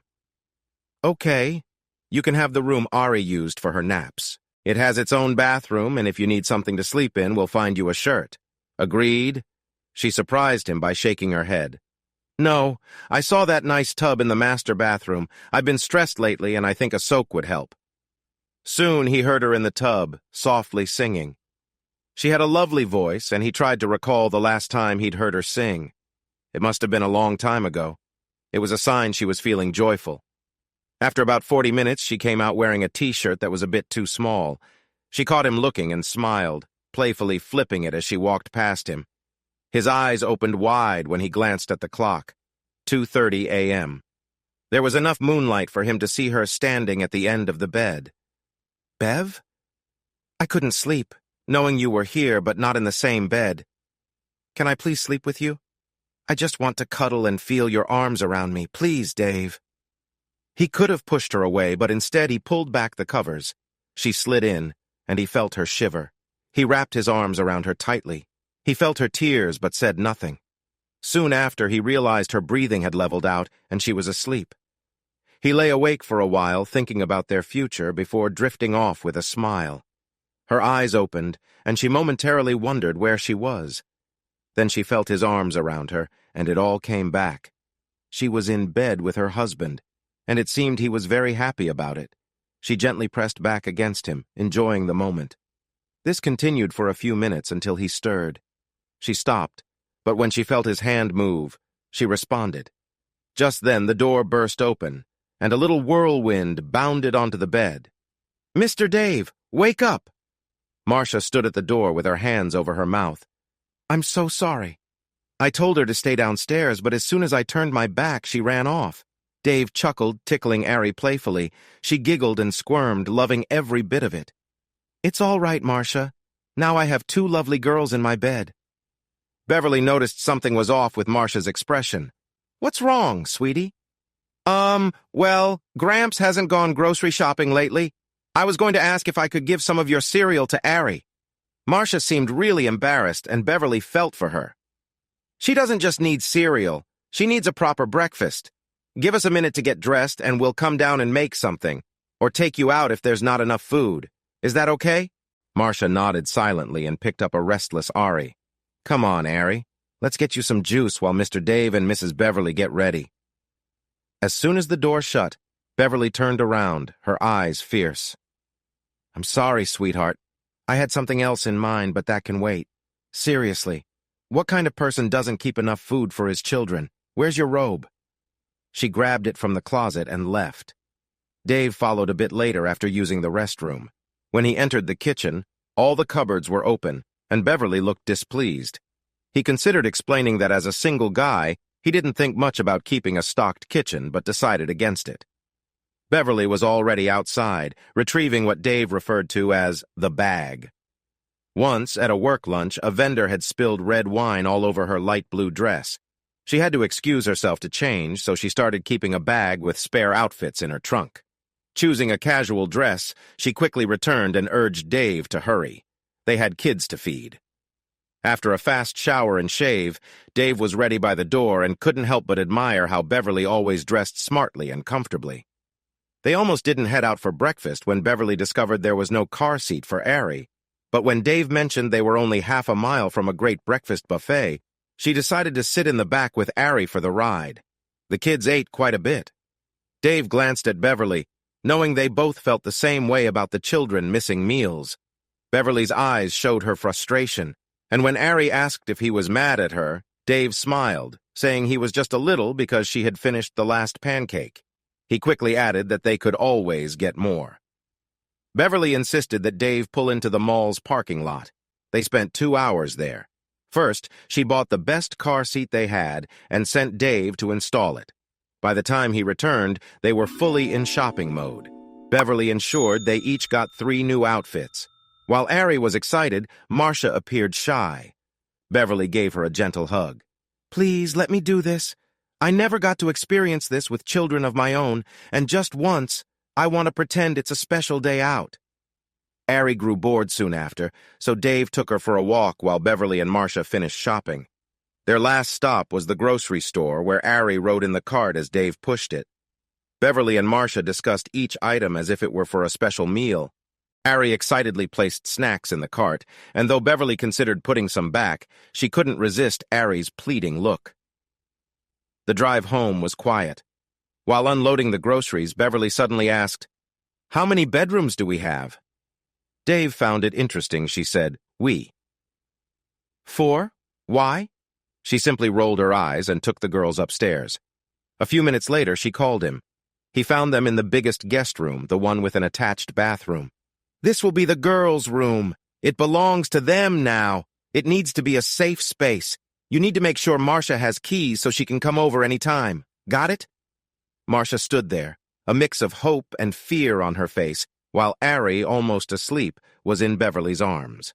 With a determined look, Beverly awaited his response. When he didn't say anything, he noticed Beverly starting to tremble. Then he smiled. "Well, it shall be. I'll leave it to you girls to decorate." Turning to Marcia, he asked, "Do you understand what we're offering you?" Without a word, she hugged him and began to cry. Beverly placed a sleeping Ary down and joined the embrace. After a few moments, he excused himself to the living room and sat in his favorite chair, contemplating how much his life had changed in just one day. Beverly soon joined him on the big recliner, getting comfortable as she spoke softly and gently brushed his chest. "This changes everything, doesn't it? I'll head back to the old house to pack up what I need, and I'll take Marcia with me. So, you're on childcare duty until we return. Make sure she eats something healthy, all right? We'll be back in 3 hours." As she stood to leave, she paused, leaning down to kiss him. He could see a hint of worry in her eyes. "That is, if you want me back." He hugged her tightly. "We have plenty to sort out, but being apart isn't going to help. You always organize things better than me, so I trust you with this. It won't be easy, but I love you enough to try. Are you with me?" Was she with him? What a silly question. She felt a rush of words welling up inside her, but managed to smile through her tears. "I'm in." His smile brought her comfort as she quickly went upstairs to gather Marcia and exited the house, ready for their next steps together. She was silent for a moment before asking, "Why are you helping us?" Beverly thought carefully before responding. She wanted to be honest. "First, because I care about you and genuinely want to help. You're in a tough situation, and anyone with a heart would want to lend a hand. Second, you're important to Dave, which makes you important to me. You know we were separated, but this weekend is hopefully the first step toward fixing things." She paused, gathering her thoughts. "While we were apart, I realized Dave really wanted children, and I selfishly denied him that. Meeting you and Ary brought out feelings I didn't know I had. Now I regret not giving him that chance. You two are my chance to do things differently. I'll never be your mom, but I'd love to be a good role model for you and Ary, no matter what happens between Dave and me. I know you may not fully understand, but I'd like to try. Can I?" Tears formed in her eyes as she reached out and took Beverly's hand. "Well, count me in. For a perfect family, both parents need to be present, right?" Beverly had to pull over. Marcia hugged her tightly, and Beverly felt comforted. After regaining her composure, she kissed Marcia gently on the cheek. "Thank you." Hearing the word baby made Marcia sniffle, and they hugged again. Then Beverly shared something big. To be a true part of our family, you'll need to live with us full-time. Now that you're 18, you can petition the courts for custody of Ary. We'll cover all the legal fees. Once it's done, no one can take her from us. You should start practicing saying, "Yes, Mom." Now would be a good time. Marcia gripped Beverly's hand tightly, tears flowing as she whispered, "Why, yes, Mom." The pair continued through the house, collecting Marcia's belongings. It took 4 trips to load everything into the car, filling the trunk and back seat. "You have a nice house," Marcia said, "but it doesn't feel like Dave's. His feels warmer, you know?" Beverly nodded. "You're right.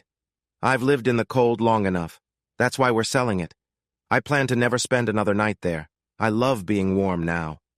They returned with the car full. Dave came out holding Ary and asked Beverly why she hadn't taken the truck. She playfully tapped his arm. "Now you mention it? We'll use it next time. Think about what you want for dinner while we unpack."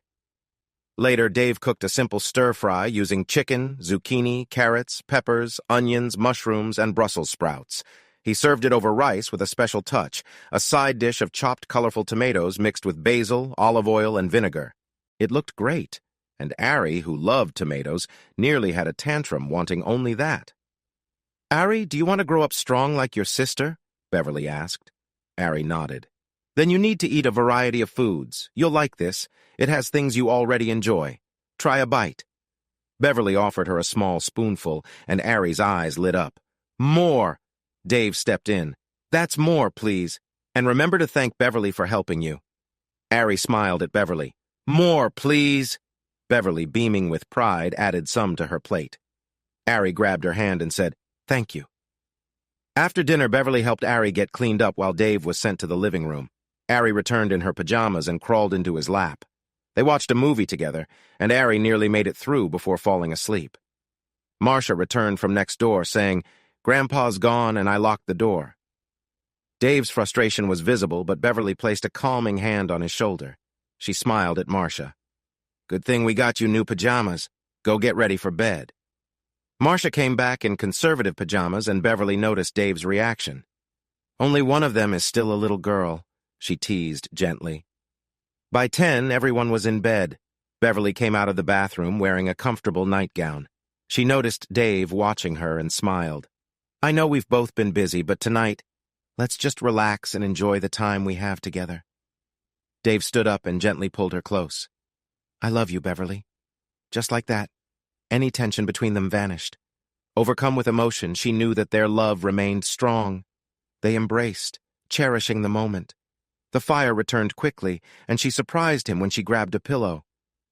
"It's for me to use if I need to make some noise," she said.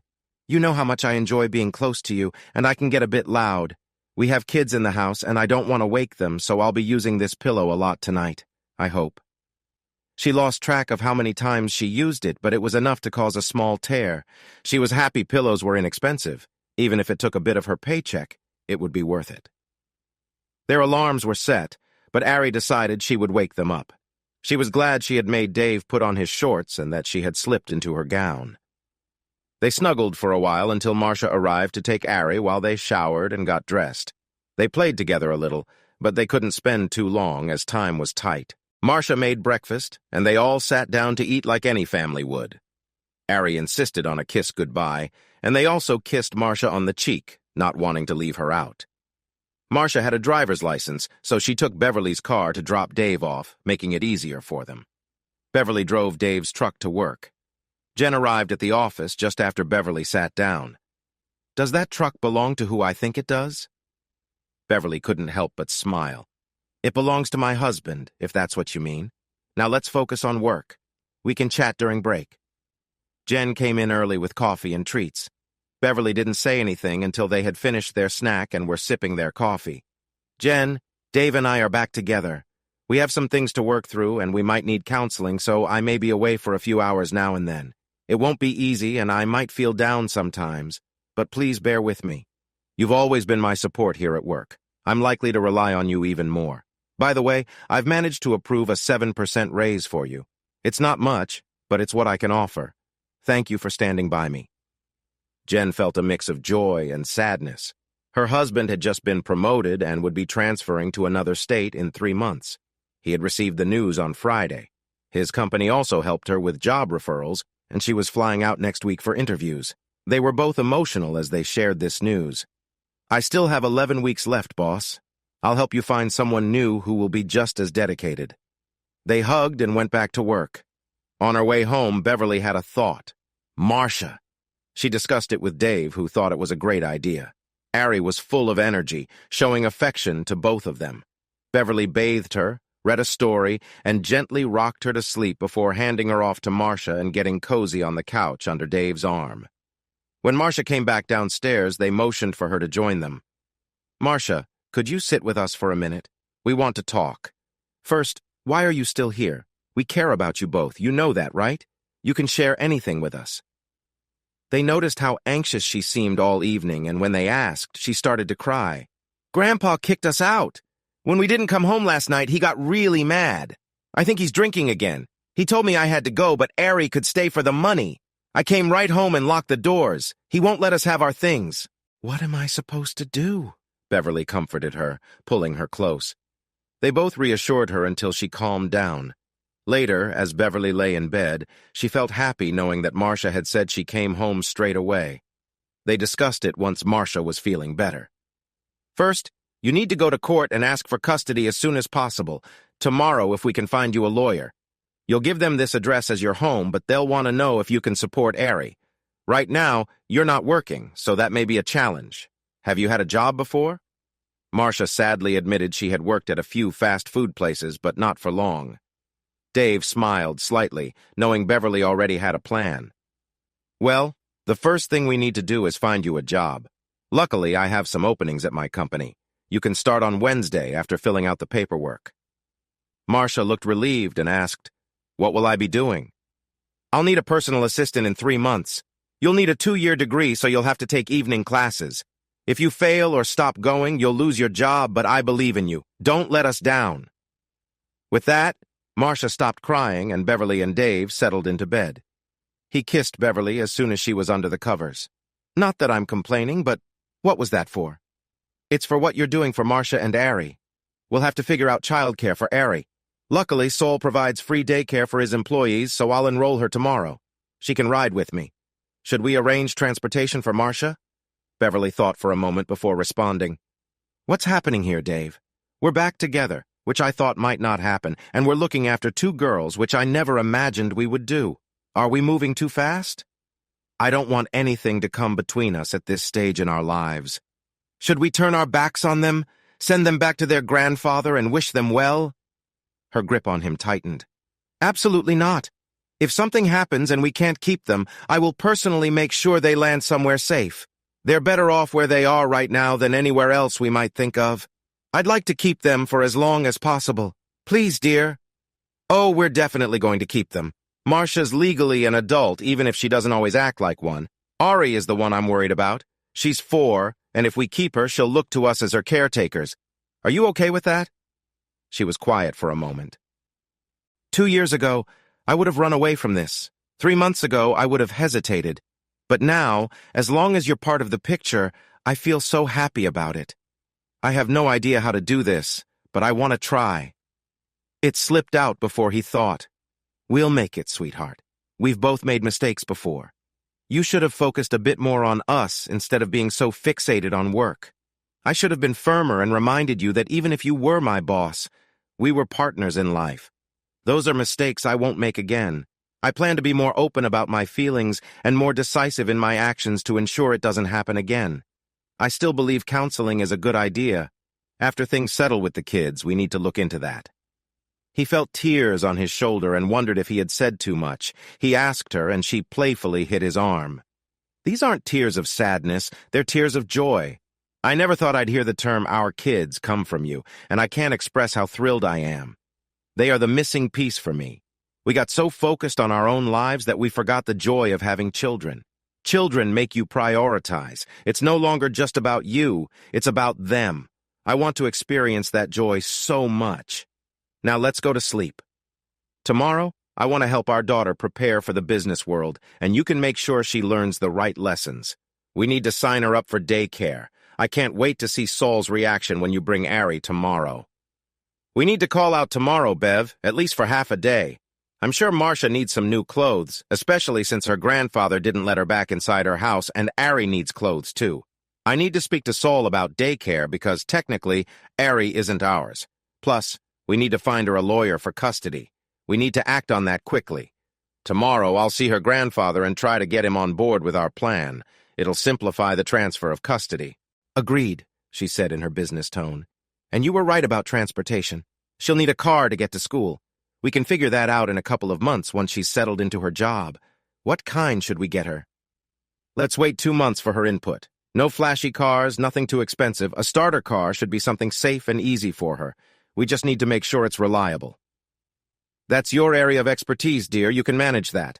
Now we need to sleep. A lot to do tomorrow. They woke with smiles and a plan thanks to their little alarm clock. Beverly realized they had to be mindful of privacy. She giggled at the thought. Marcia was unsure about the changes ahead while Ary was blissfully unaware. Beverly hurried them into the car for a trip to the mall. She showed Marcia the types of clothes she would need for a professional look, and Marcia made some good choices. Then Beverly encouraged her to pick out some casual clothes. Marcia selected a few skirts and several well-fitting jeans. Beverly also reminded her to choose some basic tees and a couple of more stylish tops, then urged her to find appropriate underwear for her new outfits. Next, she focused on Ary. Ary was amazed by everything, and soon she was giggling as Beverly helped her try on several outfits, including some lovely dresses. Ary was hesitant about the shoe store until Beverly pointed out some pink sneakers, which made her excited. Dave met them for lunch and feigned interest in their shopping stories, eventually realizing that he'd have to experience their choices one outfit at a time. After lunch, he switched the car seat to his truck and waved as he and Ary drove off. Jen was surprised when Beverly arrived with someone so young. She was even more surprised by Beverly's request. See if she's trainable, and if she has any business skills at all. I need total honesty after you work with her for a few days. If she's capable, she'll take your place. If not, we'll find her another role. Who is this girl to you? Beverly blushed as she explained. Jen laughed. I wish I could see her. Does she call you Mom? Not yet. I hope to hear that one day. Beverly showed her pictures of Ary, most of which featured Dave holding her. I'm afraid she'll be a daddy's girl. I can accept that as long as I get to stay close as well. Jen nearly fell over with laughter. Really? A teenager as pretty as she is? Just wait until she brings home a boy you don't approve of. Better prepare for some sleepless nights ahead. Beverly hadn't considered that possibility. She wondered if Dave still had that old double-barreled shotgun he'd received from his grandfather, and if it still worked. Marcia felt a bit overwhelmed by everything and followed Jen around like a little sister. They took her to Human Resources to get her paperwork started. She started at the lowest salary level, $22,000 a year, which felt like a lot to her. Beverly smiled and said, Just wait until you start paying your own bills. It won't feel so big then. Noticing Marcia's frown, she tried to reassure her. That's years away, sweetheart. I won't let you move out until you finish your degree. Then we can see how you feel about it. On the way home, Marcia was quiet. Beverly asked how her day went. It was a lot to take in, but I'll manage. Just look at the example I have. Beverly beamed, and Marcia spoke again, her voice softer now. I might have made a mistake today. One of the other secretaries asked who I was, and Jen told them I was your daughter. I was so surprised I didn't correct her. People have been giving me strange looks. Beverly had noticed those looks too, but brushed them off. She was focused on saving the company and herself, so she expected some awkward attention. Don't worry about what they think. Let them assume maybe they'll treat you better. I've been called worse things. When they got home, they found Dave and his little helper had prepared dinner, grilled chicken and vegetables. They sat down to eat with big appetites. He wished he had captured the look on Saul's face when he shared why he was late and what he needed. Ary was in his arms, her little hands wrapped around his neck. He called Susan, who must have raced over to the plant. She had a warm, grandmotherly vibe, and soon Ary was in her arms while they chatted. He shared the wonderful details of the weekend, and Susan had tears in her eyes, which puzzled Ary. Sol looked a little misty too, but was smiling the whole time. Before long, Susan had Ary by the hand, leading them to preschool. Ary wasn't used to being around kids her age and clung to Susan a bit, but the teacher soon encouraged her to join a game. An hour later, she barely noticed when Dave left. He shared their background with Susan and Saul and asked if they could recommend any good family law experts. Susan quickly got on the phone. One of the boards she was on specialized in helping children in tough situations. She set up an appointment with a respected family law expert who was available after hours to assist them. He couldn't wait to share the news with Beverly. Susan brought him back down to reality with a serious question. So, after one weekend with your wife and having these children come into your life, you think everything will be fine? Not at all, Susan. We have a lot of feelings and past issues to work through. The children will add complexity. We're looking for a good marriage counselor, and later, if things progress well, we'll consult a family expert to help us all adjust. One thing is clear. We still love each other, and we're building strong feelings for those two girls. You know how driven Bev is when she sets her mind to something, and she sees this as a chance to make things right. I need to help her stay grounded. It won't be easy, but we're both committed to making it work. Saul smiled. Well said, Dave. I can tell you from experience that it will be worth all the challenges ahead when you watch them grow. Stay focused, and the rewards will be greater than you expect. Now get to work. You have a family to support. Dave worked for a few hours, admitting to himself that he wasn't very effective. When he picked Ary up, she jumped into his arms, excitedly telling him about her day and the friends she had made. The director of the facility smiled at him. Get ready for this. She's very bright, and it might be beneficial to have her tested in a few years. We might need to keep her engaged. Here's a list of supplies you'll need. If you have questions, have her mother call us, and we can help you both understand what's expected. Have a good evening.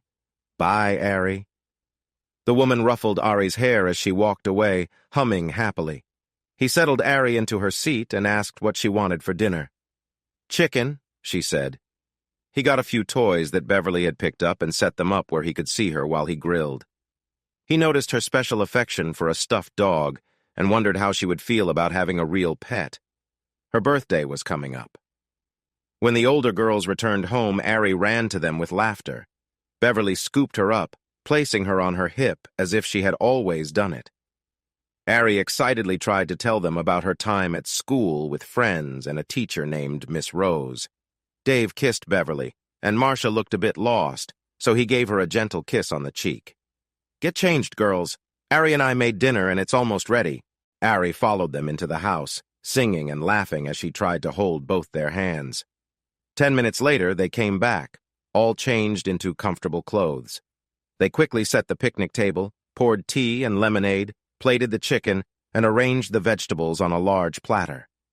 Ary had just returned from Bible school at a local church the week before. She grabbed his hand and said, Grace. They all held hands while he thanked God for the food and the girls. That was enough for Ary, who exclaimed, Amen, as she pointed to the roasted carrots. Bev helped her with her plate, chopping everything into small pieces. That night, after their usual routine of baths, stories, and rocking, Bev cuddled up to him. She seemed to want to bring something up, but didn't know how. Bev, we promised to be honest with each other. If something bothers you, just share. Why did we stop going to church? She asked. Short answer, we got too busy. Why, what brought that up? Ary insisted we say grace. We need to find a church. It would look good if social services visits. I don't want to go to church just to make it look good. I think it would be beneficial for both girls and for us too. We could get involved in activities and meet new friends. Let's discuss it with the girls before the weekend. That seemed to make her happy, and she smiled brightly. The next morning, they were woken by Ary knocking on the door, upset that she couldn't get in.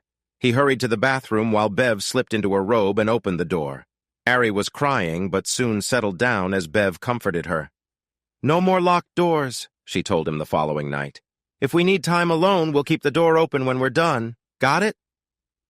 They fell into a routine over the next few weeks. Ary never missed waking them up, diving on the bed for kisses and hugs while excitedly talking about school. Marcia was taking makeup lessons from Bev and would get ready for work while they played with Ary. In her professional outfit, Marcia looked much older than 18, which made Dave uneasy. Bev would laugh at his concerns. Everyone knows she's the boss's daughter. People will naturally notice her, but it's a professional setting, and Jen and I keep an eye on her. I think she hasn't had many dates due to her home situation. When she starts dating, she'll be quite popular.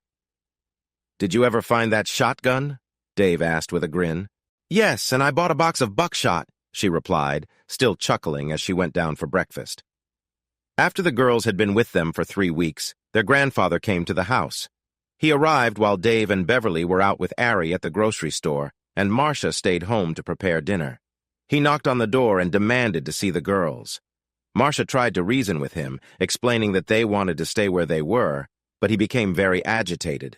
She suspected he might have been drinking. Later, after they put Ary to bed, she filled them in on the encounter.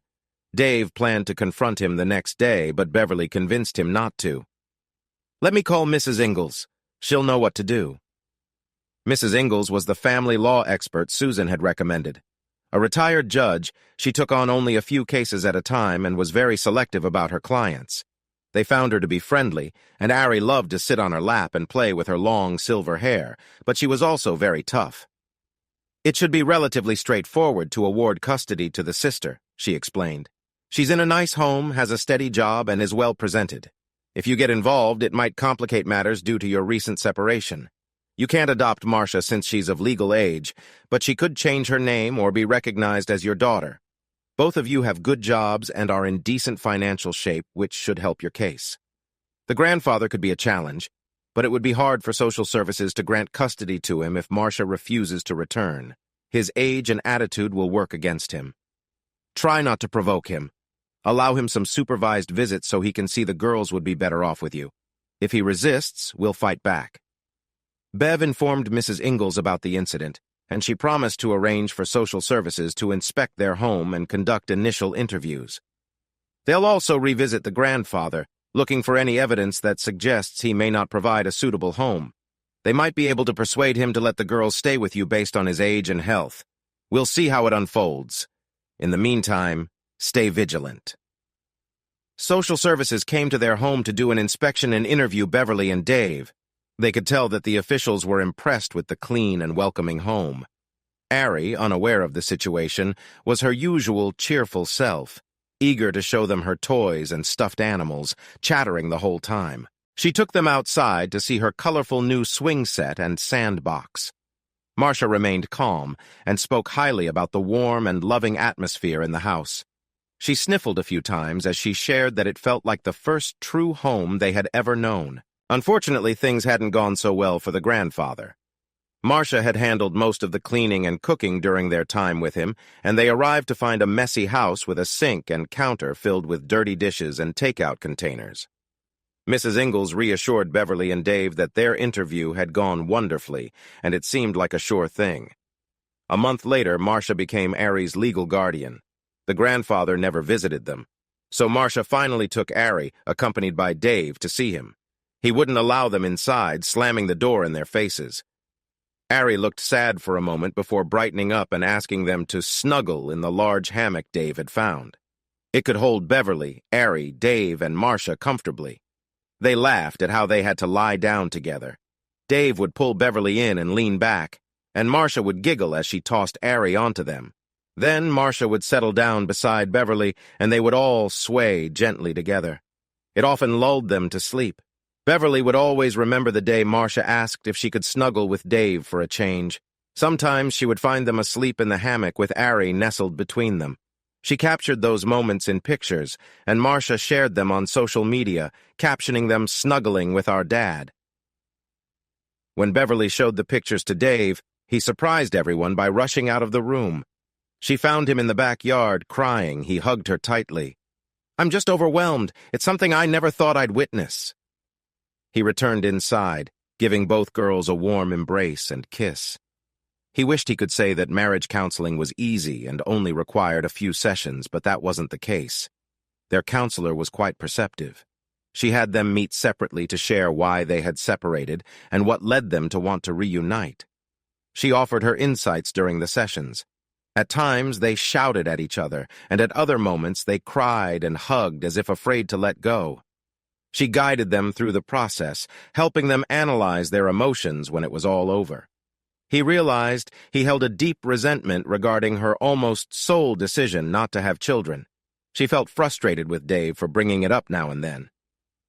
Ultimately, they learned many things. The main takeaway was how they had lost sight of their marriage while focusing on their careers. He found pride in her accomplishments, but also resented how she sometimes minimized him as she advanced in her career. She felt that while he was a talented salesperson, he lacked the ambition to reach the top. He chuckled at that, saying, "If we were both like you, our marriage would have ended long ago." That made her cry, but once she calmed down, she understood his point. She knew it hurt him when she expressed feeling that she was the one taking charge of their family. Eventually, he recognized that she was right about some of her feelings, and it wasn't until she disrespected him completely that he started to push back. There were times they returned home still upset and didn't talk much. Ary would sense their moods and bounce back and forth, seeking to snuggle until they both felt better. Marcia, understandably worried, would stay close until they pulled her onto their laps, and Beverly would comfort her. He would never forget the day he picked Ary up from daycare, and she came running toward him. "Daddy!" she yelled, and he lifted her up. She had heard the other kids calling their parents Mom and Dad, and had decided that was how it should be. After collecting himself, he explained that if he was Daddy, then Beverly was Mommy. She understood and jumped down, running to Beverly with a handmade dinosaur covered in little red puffs. "Mommy, look what I made for you!" Dave thought Beverly might faint. Then the tears flowed. Marcia and Dave watched for a moment before she said to him, "Well done, Dad." That brought tears to his eyes, too. The dinosaur was proudly displayed in a shadow box in Beverly's office until her retirement. She stood in the hallway of their home, waiting. Marcia stood beside her, holding her hand. Almost 2 years had passed since Dave and Beverly began their journey back to one another. This was the final step. As the music began, Marcia held the door open for her. Beverly reminisced about their earlier conversation. "Thank you, Mom. Thank you and Dad for giving us a loving home and believing in me. I can't believe I'll be a junior in college next year. I promise to do my best. After all, I have an incredible role model." Beverly hugged her tightly, trying to keep her makeup intact. "I should be thanking you. I nearly lost everything. My career was in ruins, my husband had left, and I felt empty. Then I went to that cookout to try to get my life back. I not only got my husband back, but gained a family too. Have I told you how much I love you and Ary and how proud I am of you?" Marcia laughed. "You say it every day. It'll take me another 30 or 40 years to get tired of hearing it. Now fix your face. It's almost time." Beverly walked through the door to cheers and applause from their friends. The reverend of the Episcopalian church they had been attending for the past 14 months stood at the altar, smiling. Their friends from their age group were there as well. Jen had even flown in with her husband and their young son. Sol stood next to Dave, while Susan, dressed similarly to Marcia and Ariana, took her place on the other side of Marcia. Ary, their 6.5-year-old daughter, stood there with a basket of rose petals, flanked by their dogs, Sunny and Sugar, who had little pillows strapped to their backs. They paused for a moment, taking in the beautiful scene before Dave began to walk down the red carpet, with Ary spreading rose petals ahead of him. The dogs followed closely behind. They joined hands in front of the Reverend and repeated their vows. Ary surprised everyone by handing a ring to Dave. He had taken it to the jeweler for cleaning, and it was now topped with a sparkling new band. She smiled as he placed it on her finger, glancing at the ring the girls had given her for her last birthday, its 2 stones shining softly in the evening light. A tear rolled down her cheek as the Reverend asked who was giving her away, and Sol proudly replied, "Their daughters do." It was one of the most important days for Dave. The first was marrying Beverly the first time, and the second was when Ary's adoption papers were signed, allowing her to take their last name. Marcia was emotional when he told her she would adopt their name as well, just by filing the paperwork to complete their family. He smiled as he put the exquisite ring on her finger. It represented their past and signified a fresh start. He was already thinking about the gift he would give her for their 30th anniversary. After exchanging vows and sharing a kiss, she called for everyone's attention. "Thank you all for coming, both old friends and new. there's one more thing to celebrate tonight." She took both of his hands and said the words he never expected to hear. "Honey, I went to the doctor's yesterday. It was to confirm something I felt in my heart. I'm expecting a baby, 8 weeks along. I don't know how it happened, but I see it as a wonderful gift. Oh, and it's a girl." Everyone started clapping and cheering in joy, and Dave unexpectedly fainted. Beverly and Dave watched Ary cross the stage to receive her high school diploma, just as they had seen Marcia do for her college degree a decade earlier. Ary graduated with honors and would be attending the same university as Marcia. Dave grinned at Marcia while holding his 4-year-old grandson on his lap, and she smiled back, holding his twin sister. While Dave thought Beverly was an amazing mother, it was nothing compared to how she adored the grandchildren. Marcia inherited her grandfather's house and remodeled it to suit her family. This made it easy for them to see the grandkids, as there was a path connecting their backyards. Dave even divided 2 acres to build Ary a house when the time was right. He also bought a nearby lot for the lively little girl squirming between Beverly and him. Haley seemed to have endless energy, always on the move. The only one who could calm her was Ary, who had been following her big sister around since she could walk. The thought of Haley growing up filled him with concern. Beverly retired at 50, making a graceful exit from her corporate career. She had saved the company and negotiated a successful merger with a South Korean firm. Everyone saw it as a win-win, and she earned a reputation for her remarkable business skills. When the chairman visited to oversee the merger, he tried to convince her to take on a new assignment. They spoke in her office, where he admired portraits of colorful dragons and dinosaurs. "I'm sorry, but I want to fully enjoy this new chapter of my life. My youngest just turned 11, my middle daughter is heading to college, and my oldest. Well, you know." He smiled knowingly. "We might have missed our chance with that one. I can hardly believe she chose to work for the Koreans. Make sure she knows she's always welcome back if things don't work out." "I'll let her know, but it's unlikely. Jen enjoys her new role, and Marcia is thriving with the company.